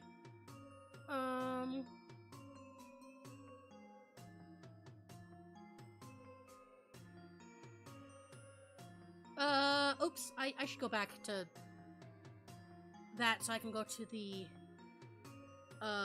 where is the bad creepypastas? Creepypastas? I guess I'll just click on a creepypasta. Bad creepypastas, okay. You know what? Let's just, okay. Let me see, how many categories are there?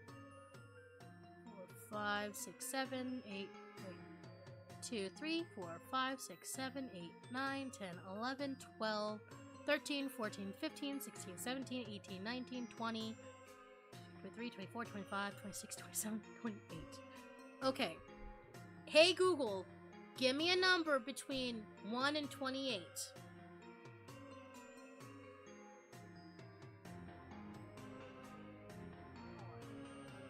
Did you say 4? Okay, 1, 2, 3, 4. C's. How many C's are there? Oh, shoot, sorry.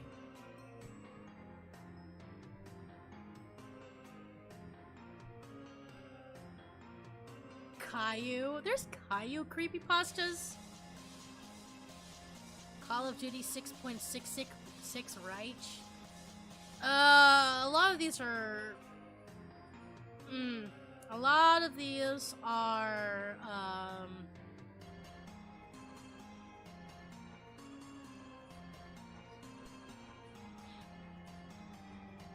A lot of these are like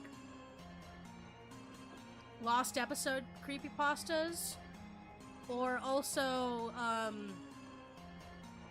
Captain Knockenwald.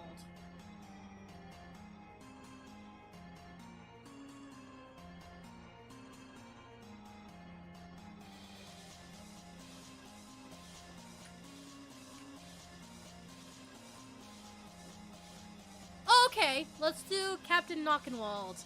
Uploader's note. This was originally supposed to be a serious... Yes. There we go. Uploader's note. This was originally supposed to be a serious creepypasta, and it is up on the creepypasta fandom page, maybe. But it's so awful and dumb and rushed and other things that I decided to post it here too. Strap yourselves in, this is going to be a bumpy ride. Okay, let's share in your cringe, man. I love you. I love you because this is another person that's like, oh yeah, this is cringe and rushed and I don't like it. Here you go. You know what I mean? Alright. A group of teenagers were going to a forest to meet up with two friends. The group consisted of Jack, Alex, Alice, and Fred, and the two friends were Edgev and his sister Jane. I'm gonna assume that's Jeff. Jeff and Jane. Okay. It was Jeff's birthday, so to celebrate, they decided to have a party in the middle of the forest, far away so that no one could bother them. How lovely. Upon arriving, the group got out of the car and started walking to a place Jane told them to stay and wait for her. After all, only Jeff and Jane knew the location of the party. So they proceeded to walk to their destination. That is such a good idea. Am I still? Yes, I am. So, what's so interesting about this forest? Asked Alice. After all, this forest seemed like any other forest. There was nothing really that interesting about it other than the trees being abnormally large. Well, you see, says Jack, the forest ain't no ordinary forest. This is the forest of Captain Knockenwald. Captain who? Asked Alice. Captain Knockenwald, a deranged maniac who would take his victims to his very forest and kill them. Then he would proceed to carve the flesh out of the bones of the victims and bury the bones here. You see, Knockenwald actually means bone forest in German, which would explain the bones and the weird look of the killer, according to the only one who managed to survive an encounter with the captain. I don't know why this guy has a southern accent, but what about it? The survivor described him, quote, a butcher. Crap. A butcher. Frick. Don't look at that. Okay, how am I? Wait. Don't. Oh, okay. Wait. Frick. Frick. Frick. Web capture. No, give me a second.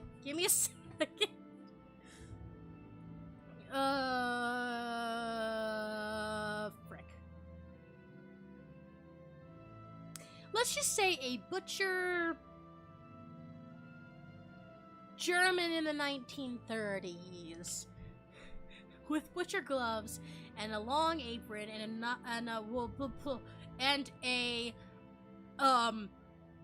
1930s German uniform.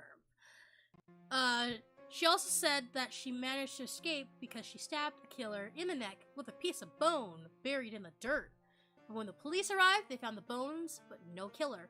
Some say the woman is crazy and that the killer is made up. Some say the killer is still alive, and some say he died but came back from the dead. Oh, okay, I can show you guys the scene now. It's fine.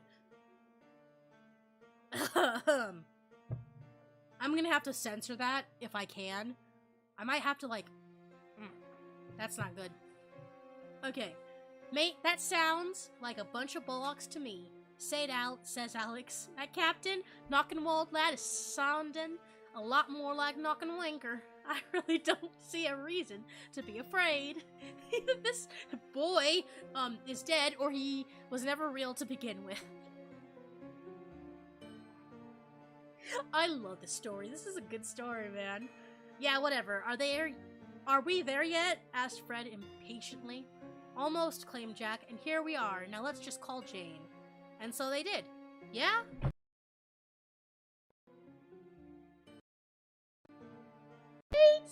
who just fell! Oh, baby! Oh, no! Why do you have to do this on stream?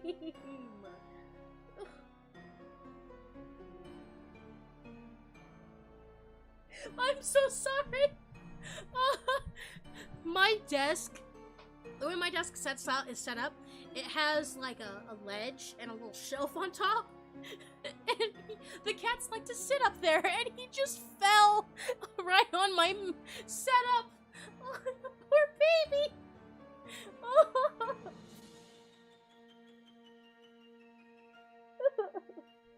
Okay, you go. Be free. Ah! Everything's okay. The cat's okay. I'm okay. I think the microphone is okay. Is my phone okay? My phone's okay. We're fine. Everything's fine.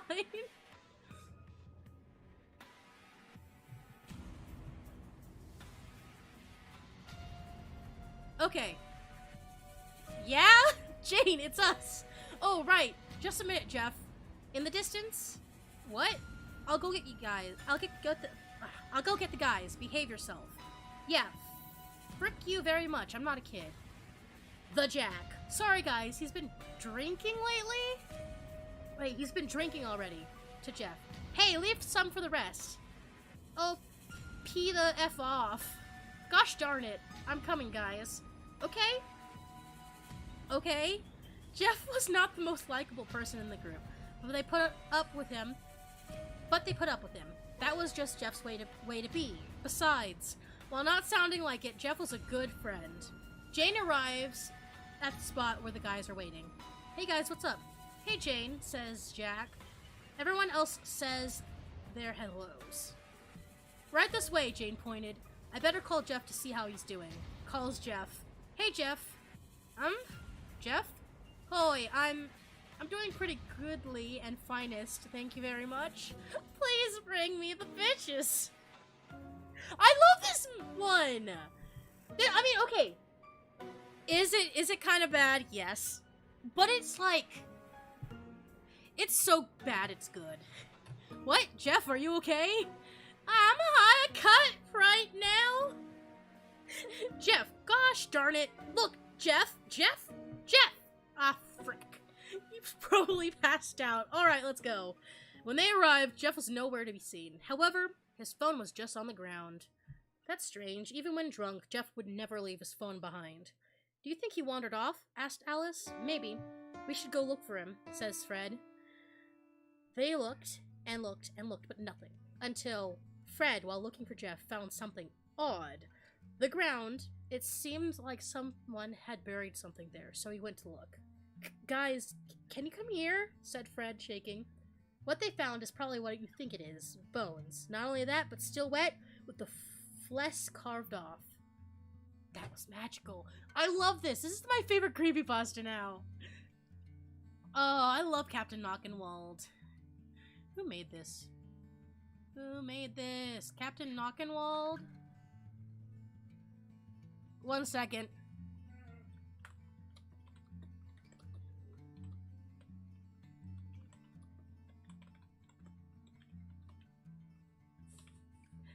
Post comment.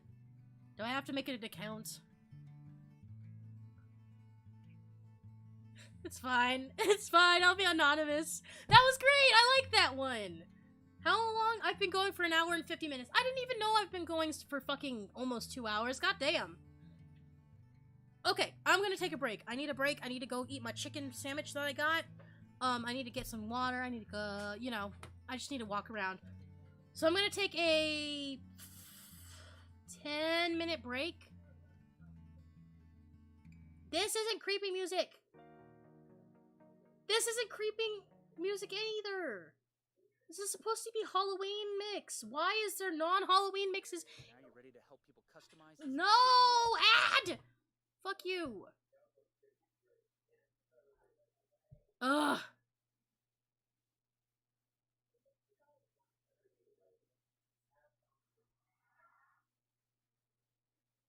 None of this is Halloween music. What? Oh my gosh. Okay. Before I go on a break, I think I'm gonna try to get my SoundCloud. SoundCloud? No, not your SoundCloud. I'm gonna try to get my I'm gonna try to get my Spotify I'm gonna try to get my Spotify done. What do you mean it didn't work? It's been doing this all day. Come on. Let me do stuff. Thank ya.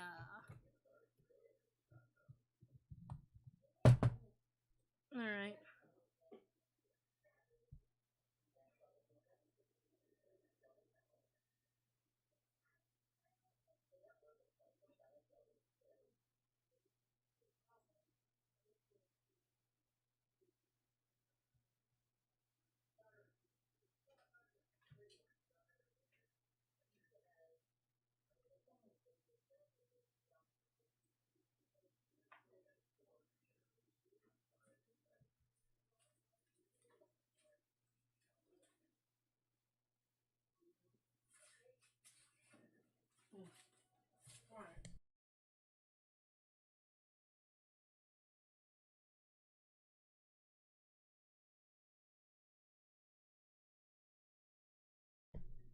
One second.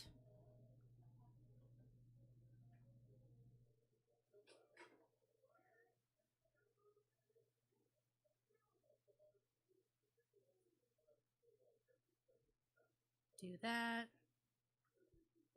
No. Okay. There we go. Is he working right now? My apologies. I literally have a whole I have a whole playlist on this.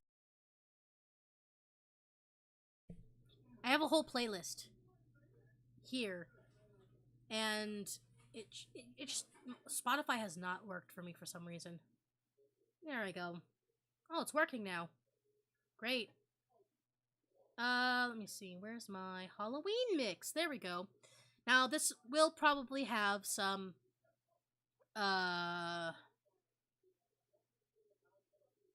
actually it does. It has a lot of copyrighted music. But to be honest, I really doubt that YouTube will do anything too much. I'll just get rid of the music. You know what I mean? I will only use this playlist when I'm be right back or whatever. It'll be fine. Anyway, I'm gonna take a 10-minute break. 15. I'll take a 15-minute break. So, oh wait, no, I don't want to do that. I don't want to do Monster Mash. Let's do that, and then go to the next one. That'll be good. So yeah, enjoy the music. Again, it's probably not gonna be whatever, but that's fine. I don't mind. So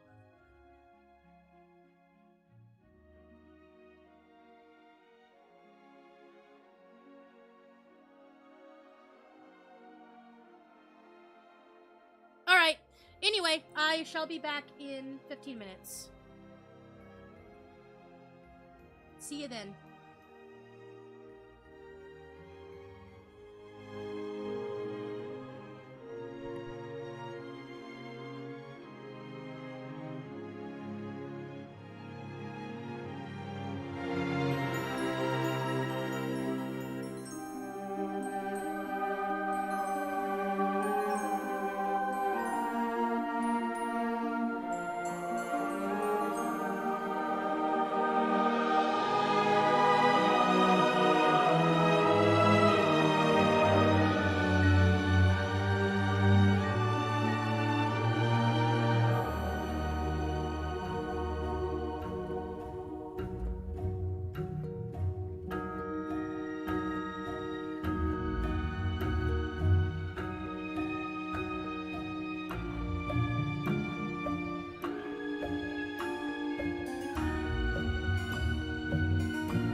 apologize. Ooh, that was loud. I apologize for that.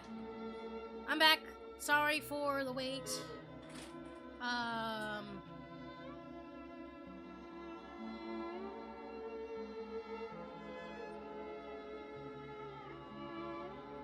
So yeah, we'll go for like 1 more hour, which will be fine. So anyway.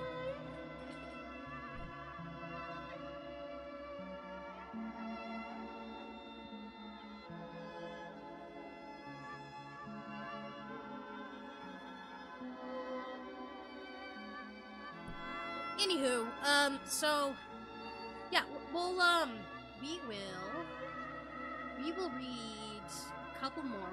We'll go for 1 more hour. So we will go for 1 more hour. So we'll go until about 12:30.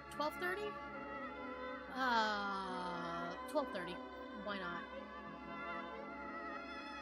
Oh, shiitake mushrooms on rye. Forgot to put up my phone. By the way, how's my phone doing? It'll save for another hour. So yeah, we'll either do a couple more or we'll go for an hour. 30 minutes to an hour, let's just say. Because I do want to go to sleep early. I've been kinda stressed for these past couple of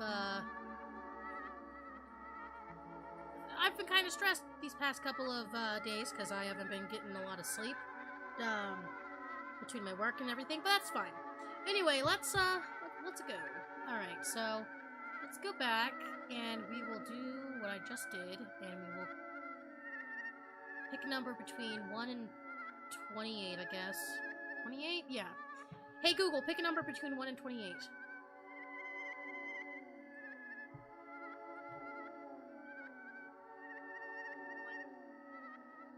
20? Alrighty. 1, 2, 3, 4, 5, 6, 7, 8, 9, 10, 11, 12, 14, 15, 16, 17, 18, 19, 20 S! Okay. So let's look through the S's. SNK.exe, SNK.exe, SOS, Season 14, Episode 21, .mp4, SA2, You've Done This Final Chapter, Sackboy Dies, First Edition, Sad Jack the Murder, Sad Face, Sally.exe is on this list? Man. Look at all that Sonic. Wait a minute. Sonic. Oh my god. There's so many. Look at that. Wait. Keep going.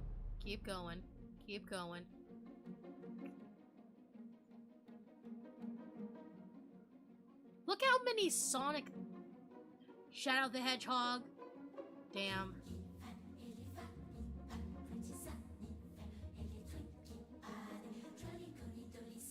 I think I'm gonna do Sad Face. Screw it. I don't know what Sad Face is about. Oh, this is gonna be a block of text. Oh well, let's buckle in and read Sad Face, my guys. Okay, I need to turn that down. I also need to change it.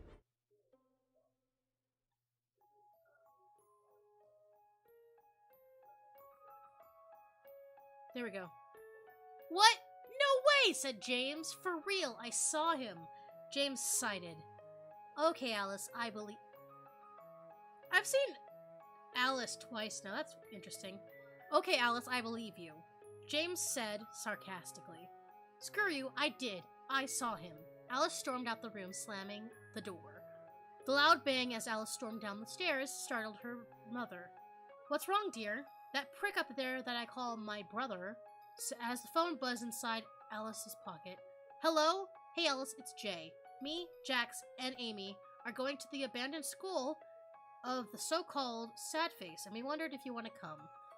Sure, I guess. As 10 minutes go by, Jay had finally got to the house. As the sun left the pretty blue sky, the darkness followed behind. Yay, as if an abandoned school with a psychopath that haunts it was what better now night. Alice whines. You don't believe that shit. I bet a 10-year-old wrote that just to get attention, Jay said. Then the creep finally talked. No, it's true. I saw him. I knew a guy that went to the school, Jack said with a worried face, as 14 minutes went by with silence. Well, we're here, Jay says. Get the flashlights from the back, Jax, Amy said. So there's 4 of us and 2 floors and a basement, so I think we should split up, Jay suggested. Very good idea. Always split up. Why isn't... Okay, that's... alright. Okay, I got Amy, though, Alice said. So I guess I got Jay, Jax frowned. Me and Alice will go to the 2nd floor, and you go to the 1st, Jax and Jay. As the 2 girls walk up the stairs to the 2nd floor, a noise as if someone was walking around. Alice's face quickly turned into a subspecies. What the hell was that? Maybe it's the old building? When they got to the hall, it felt like they were being watched. I don't like this. It just feels, Alice said. I know, but remember, it's just a myth, Amy said. They started walking down the hall, searching the classroom, until they turned the corner, but they saw something at the end of the hall. It looked like a man, but they couldn't make out what it looked like. The hell is that? Alice started to freak a little bit. The black ghostly figure walked into another hall. I fucking don't know what that was, but I am fucking out of here. As Amy ran down the hall to the stairs, Alice ran with her. Yeah, no, that's me. I mean, okay. I am of the Caucasian persuasion, but I ain't that white, you know what I mean?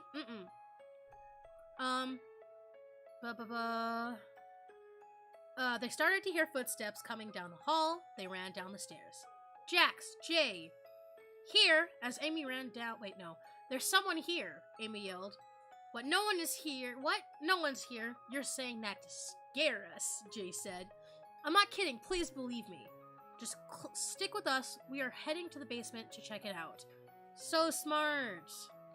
They walked down the stairs to the basement. They were stopped because of a door. As they walk in, they were surprised with a bed and a TV, like if someone was living here, but the walls were covered with black and white sad faces. The hell is up with this room? It's like someone is living here, Jay said. I told you, sad face haunts the school. Don't you see the faces on the wall? They ran up the stairs and up to the 2nd floor. So I guess we need to check the 2nd floor since you guys didn't. They started to wander around the halls, but soon got interrupted with a dragging noise. It sounded like someone is dragging metal across the floor. They all turned around to be introduced to a man with a bright yellow sad face, with thick, stringy black hair covering up some part of the mask. He had a black hoodie with yellow bandages covering one part of his arm. Oh my gosh! See? Wait, let me just... That's where I stopped. You see, this is what I mean! Like, I think a lot of us creepypasta fans that later went to, like, make our own OCs just made Jeff the Killer proxy ripoffs, you know what I mean? Like, everyone's wearing a jacket and has bandages and a mask. Like, it's like a universal thing. Anyway, let me just go like that. He had black hair pants, which also has yellow bandages covering part of his leg. He has a chained sickle and a rust knife in his back pocket. How does he put the sickle in his pocket? Just saying. That's a really good way to have, 3 holes instead of 2 there. Hello, and may I ask, what are you doing in my house? Sad face asked. Stay the fuck away from us. We know who you are, Kyle, Jay yelled. That goddamn name, that goddamn person. I'm not him anymore. Sadly, you now have to die for bringing him up. Sadface ran to the teens with his knife out and his chain sickle over his left shoulder and under his right arm. The teen ran to the stairs, but Sadface is faster than them. He stabbed Jax in his back. Wait, what? Where am I? Oh no. Where am I? Oh, he stabbed Jax in his back, making him fell to the ground. Sadface got up on Jax with his blade and rapidly stabbed Jax in the neck.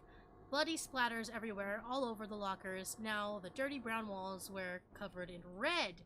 No, Jax, you bastard! Amy cries. Run. He already has one of you. Just run. Sadface finally got up from the brutal killing. Sadface cracks his necks. Necks? Is he double-headed? And walks toward the stairs. The teen ran to the door, but it was locked. The hell? How is it locked? Alice cries in fear. Sadface got to the first floor, saving a teen trying to escape from his game. Where are you going? I'm not done yet. As a teen tries to run away, and Amy falls. No, please, no, I can't die now. I want to be in the sequel. I'm joking. Sadface drops his knife and grabs Amy's jugular, and okay. Blood drips all over the fat face, and blood oozes out of Amy's throat. Jay notices the blade lying on the floor. He quickly ran for it and grabs it. Jay takes a swing at Sadface and hits him in his shoulder. Sadface grabs the chained sickle. He threw the sickle that hits Jay in the leg. He pulls the chain toward him. Then Jay got near him. Sadface stomps on Jay's stomach rapidly. Jay coughs up blood, but soon stops and dies. No, just kill me now. Make it quick, Alice cries. As Alice got on her knees, Sadface just hit her over the head with which knocks her out. As Alice wakes up, she notices she's in the car with the keys in. What happened? Why didn't you kill me? She turns on the car, driving away. 2 days later, news. We have just heard that 3 teens found dead at the bandaged school. Police said that they checked the basement and found a room filled with black and white sad faces. They said this can be another victim of killer Sadface. Is there sad face fan art? Give me a second. I gotta see if there's sad face fan art.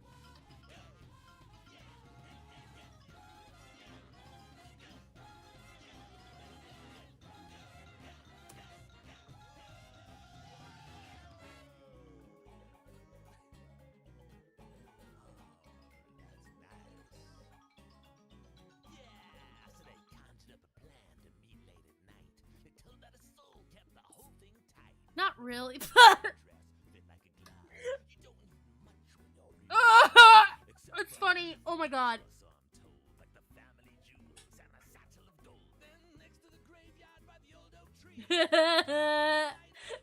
Wait, can you guys see this? Please tell me you can.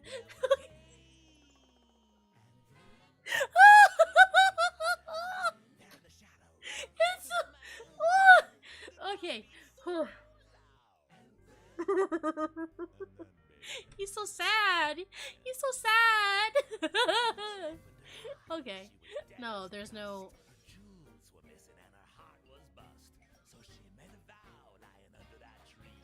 That is the most funniest thing I've ever seen.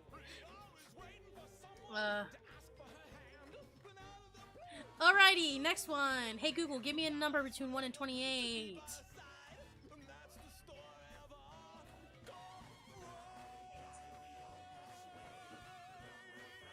Why? Ah! 8. Okay. 1, 2, 3, 4, 5, 6, 7, 8. G. Game over. Gabe.text. GabeIn.WNV. Gabriel's murder and unaliving. Gaming overkill. Gongam gore. Garfield is how many Garfields are? A lot of Garfields, okay. Gary Oak's Revenge, GB is Dead.exe, Gem Hunter, Generated Jealousy, Genetics Experiment, X2E, Gengar's Curse, Genesis. Okay. Getnick.com, Ghastly Glory. Ooh, that's kind of cool. Ghastly Gloria. Ooh, okay. Alright, note from the author.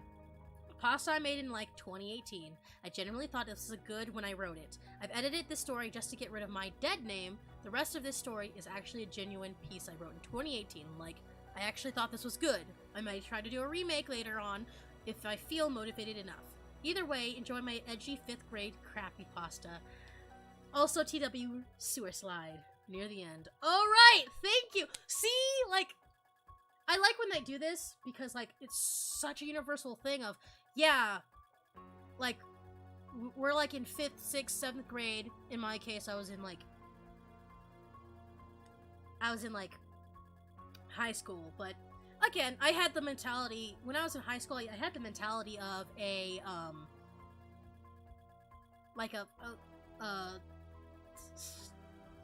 11-year-old. I was really immature. Like, I was emotionally really immature, but that's neither here nor there. I like how it's a universal experience, like I said, that, like, there's bad creepypastas out there that, like, yeah, they're bad, but it's just a part of life, you know? It's a canon event. It's a canon event to have someone make a bad creepypasta. You know what I mean?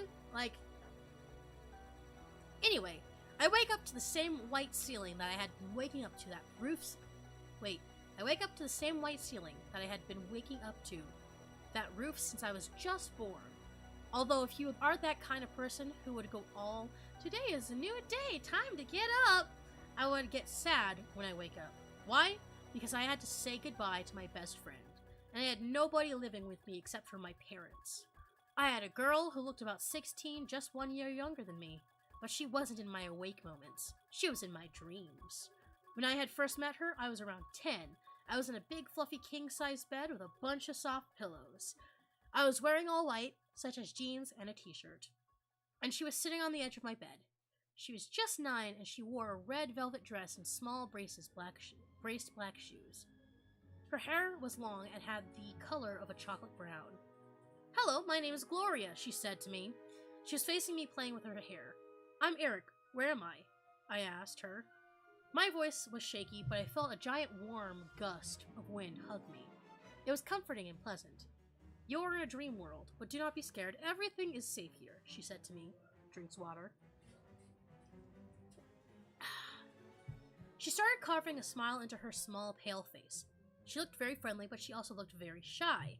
I wondered if she had been in all of my dreams. Although I had only had 3 dreams in my entire life, and they were all just me in a blank room with one little table, chairs, and a cup of water with some bread. It was never threatening or scary. It was just nice. I am just going to tell you that I am going to be in every dream you have for the rest of your life. Will you be my friend? She put out her hand as if she was expecting me to shake it. Okay, I do need new friends. I don't have any. I grabbed her hand and shook it. Then I woke up in my real bed, the same white roof and the same room. Drowsy and still tired, so that's how we met. And now we have from when we were just 11 and 12. I was in the same bed, same place with Gloria sitting on my bed again, but this time her legs were crossed and her body was facing right at me. "Hey Eric, nice to see you again, sleepyhead," she said with a wide smile. Ugh, sorry. Her hair was pulled back in a ponytail and it was much longer. She was wearing a black hoodie and a blood-red t-shirt that had the words Ghastly printed on it, and some white jeans along with some Converse sneakers that were dyed the same color as her shirt. Oh my god! Wait! Wait!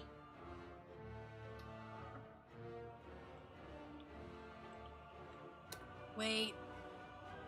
Wait. You remember what I told you guys? I said right the fuck out. Right out. I was like, yeah, a lot of my characters were just we're just wearing like stuff like Converse and hoodies and masks, and here we are again, a girl that's wearing a hoodie and Converse. Let me just give me a second. Creepypasta OCs, come here. I'm looking for one thing. I just wanna come on, give me. Where is it? Where is it? Where is it? I think I have it. All right. Where is that picture? I swear I had that picture. Where is it?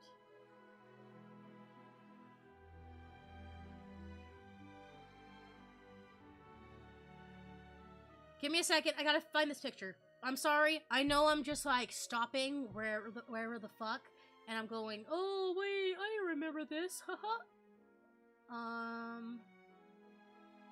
Keep going. Keep going. Keep going. There it is. Look at this. Ready for some fun? Look at this. Look at this right here. Look at this right here. Can you see this? Look at this. Hoodies, colored jeans, Converse. I mean, they're not that good. They're not that good of Converse because you can barely tell they're Converse. But look at that! Every single character of my oh my god, I remember making that. Every single like character back in the day was just because like especially like back in the So a little bit okay. I'm sorry. I know I'm kind of going aside, but like back in like the 2010s, I think.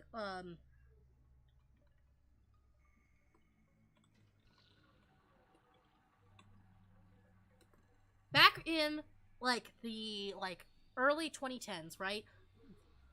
This right here was very popular. Like colored pants like this, like brightly colored pants like this were very, very popular. Like I literally had like little embarrassing. Mink right here, this character was a self-insert. She was a self-insert. I actually had two. It was Mink right here, and then my alter ego was Vienna. So I had like two alter egos, and it was fun. But yeah, these colored pants right here were like all the rage back in the early 2010s. It was fun. Anyway, where was I? The same color as her shirt. I have been dreaming every day now, but we would walk or talk about different things, such as video games, school, and just stuff. Hey Gloria, how have you been? I replied. She moved a piece of hair out of her face and then spoke. I've been okay, I guess. I'm only active when you start to dream, but I've been good, she said to me. Her voice was much deeper from when she was just a little girl. Her eyes had turned a bright green over the years. They used to be a dark brown, a little lighter than her hair.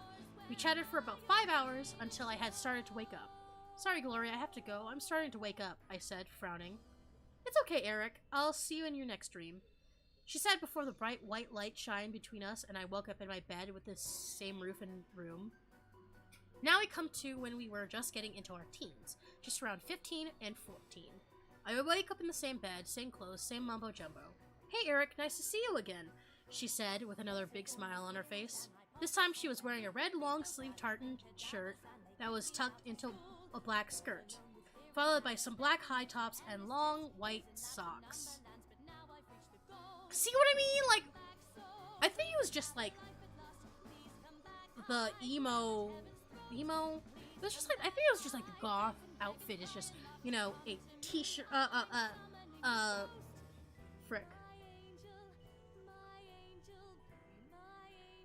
It was just like, oh, hoodie, Converse. You know, for me, it wasn't bad. I just liked, you know, I was like really into like matching colors, and I had like blue pants with a blue jacket, and I was like, haha, I like this, you know? Anyway, she was wearing a red long sleeves tartan shirt that was tucked into her black skirt, followed by some black high tops and long white socks. Her hair was much longer now, almost to the floor. Hey Gloria, I replied to her. We started talking for ages now, around 4 to 5 hours. Something was different about her, like she was hiding something that she really didn't want anyone to know. Then I saw the bright light and knew I was waking up. So we said our goodbyes and I woke up staring at the same room. Fast forward a few years, now we were about 17 and 16. But when I started dreaming, Gloria wasn't on my bed. She was standing up in a white baggy shoulderless dress with black smoke-looking patterns at the bottom, same with the long sleeves and fishnet stockings. She was wearing red knee-high boots, but they had the same black some from the dress on them, but they were connecting.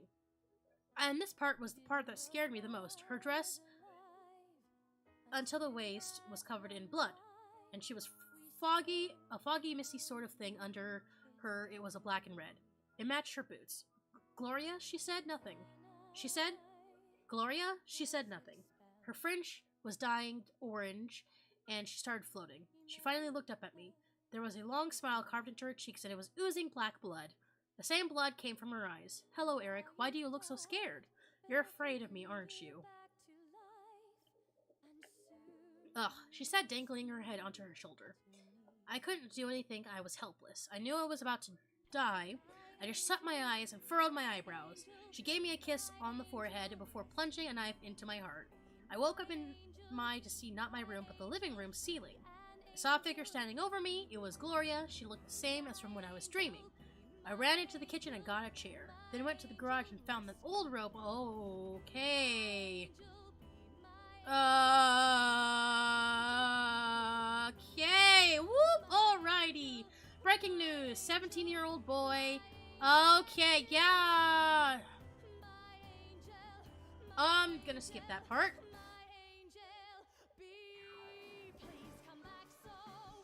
It wasn't that bad. I mean, it was bad, but you know, it's not. It's amateur, not anything more. How long have I been streaming? 2:37. I'm gonna call it there because my throat is starting to get really, really sore, and I want to make sure I want to make sure I don't like mess it up or anything. Anyway, that was fun. I appreciate it. I appreciate anyone that was watching. I really do. Tomorrow, I think I'm going to switch over to YouTube full time. Primarily because it doesn't seem like,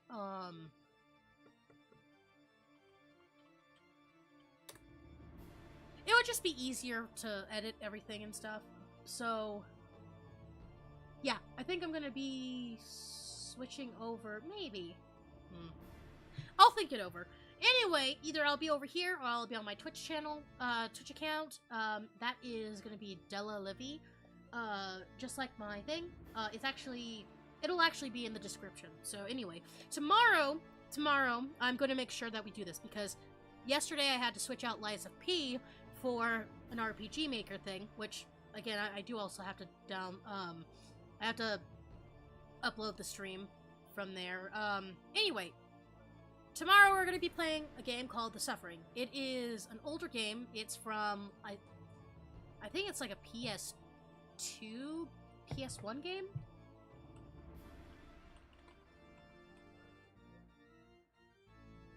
PS2. It's from the PlayStation 2 era, so it is an older game, but it's a game that I've been wanting to play for a while because, I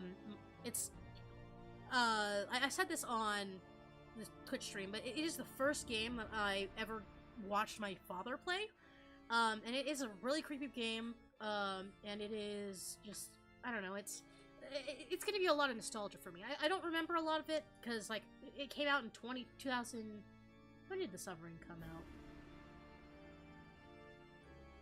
When did The Suffering come out? First and third,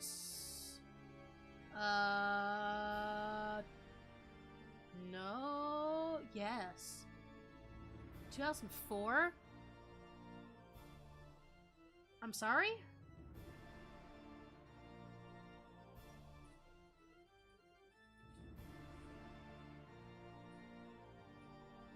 ...2004. I was 6?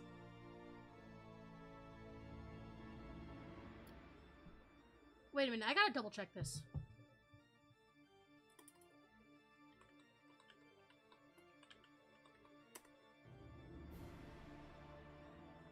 Okay, yeah, it came out in 2004.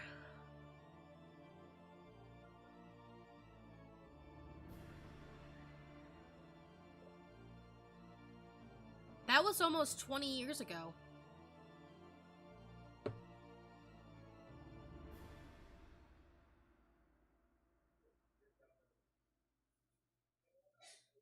God, I'm so old. I'm old. Okay, fun fact, I'm older than most dogs on the planet of the Earth right now. Another song. Skip it. Skip that song too. Oh, no, I didn't mean to. Fuck. Fuck!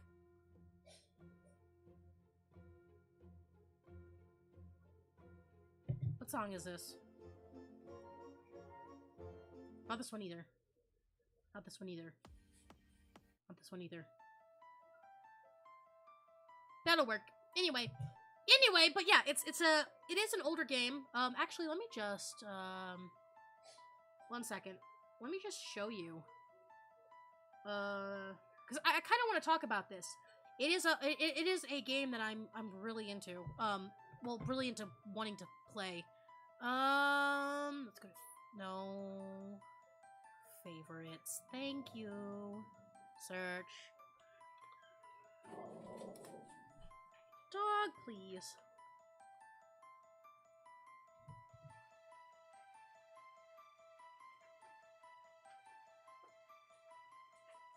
I did not realize that that's what happened to my took a drink. Give me a second, 1 minute. Oh yeah, it just loses tracking. Whew. Boom chicka boom! This is what we're gonna be playing tomorrow. As you can see, it's old. It's yeah, it's a third person. These things creeped me the fuck out when I was a kid. Let me just... Yeah, as you can see, like, the graphics aren't too bad, but, like, it's 2004 3D graphics, you know what I mean? That, for some reason, that reminds me of, like, The Sims. For some reason. But yeah, basically the whole thing is that so the whole synopsis, from what I can remember, is that this guy is in prison for murder? I don't know. He's in prison for something, and then all of a sudden these weirdo, creepy guys come out for him and start killing him and shit. Oh. No. It's not. Okay. That's a big gun! Look at the gun on that man. But yeah, basically, you go around prison trying to escape, and these sword guys and these buff guys come over and try to kick your ass. But yeah, that's what we're going to be playing tomorrow. I'm really excited. I'm downloading this baby tonight. Tonight, I mean it, like tonight. Because I am not having another Lies of P situation. Anyway, yeah, I'm gonna call it there. I hope you guys liked the live stream. Again, I don't know if I'm gonna stay on YouTube. I don't know if I'm gonna go back to Twitch. I unfortunately can't go to both. I could probably, but, you know, affiliate status and all that jazz. Anyway, so yeah. I shall talk to you guys either here or on my Twitch again, twitch.tv/Dela Livi. And I hope you guys have a good one. Let me just go ahead and pop open this ending song. Medium.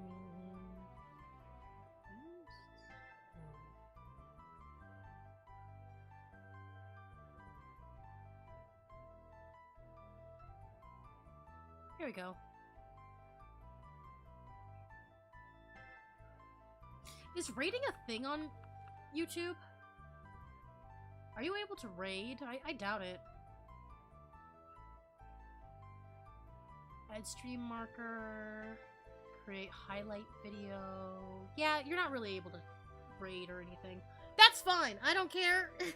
Anyway, I'm gonna call it there. I appreciate everyone that came and showed up just for a second.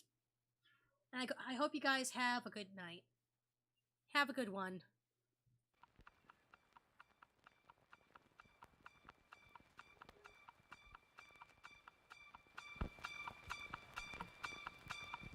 As long as we're alive, we got a chance. We got to find a flaw in his plan.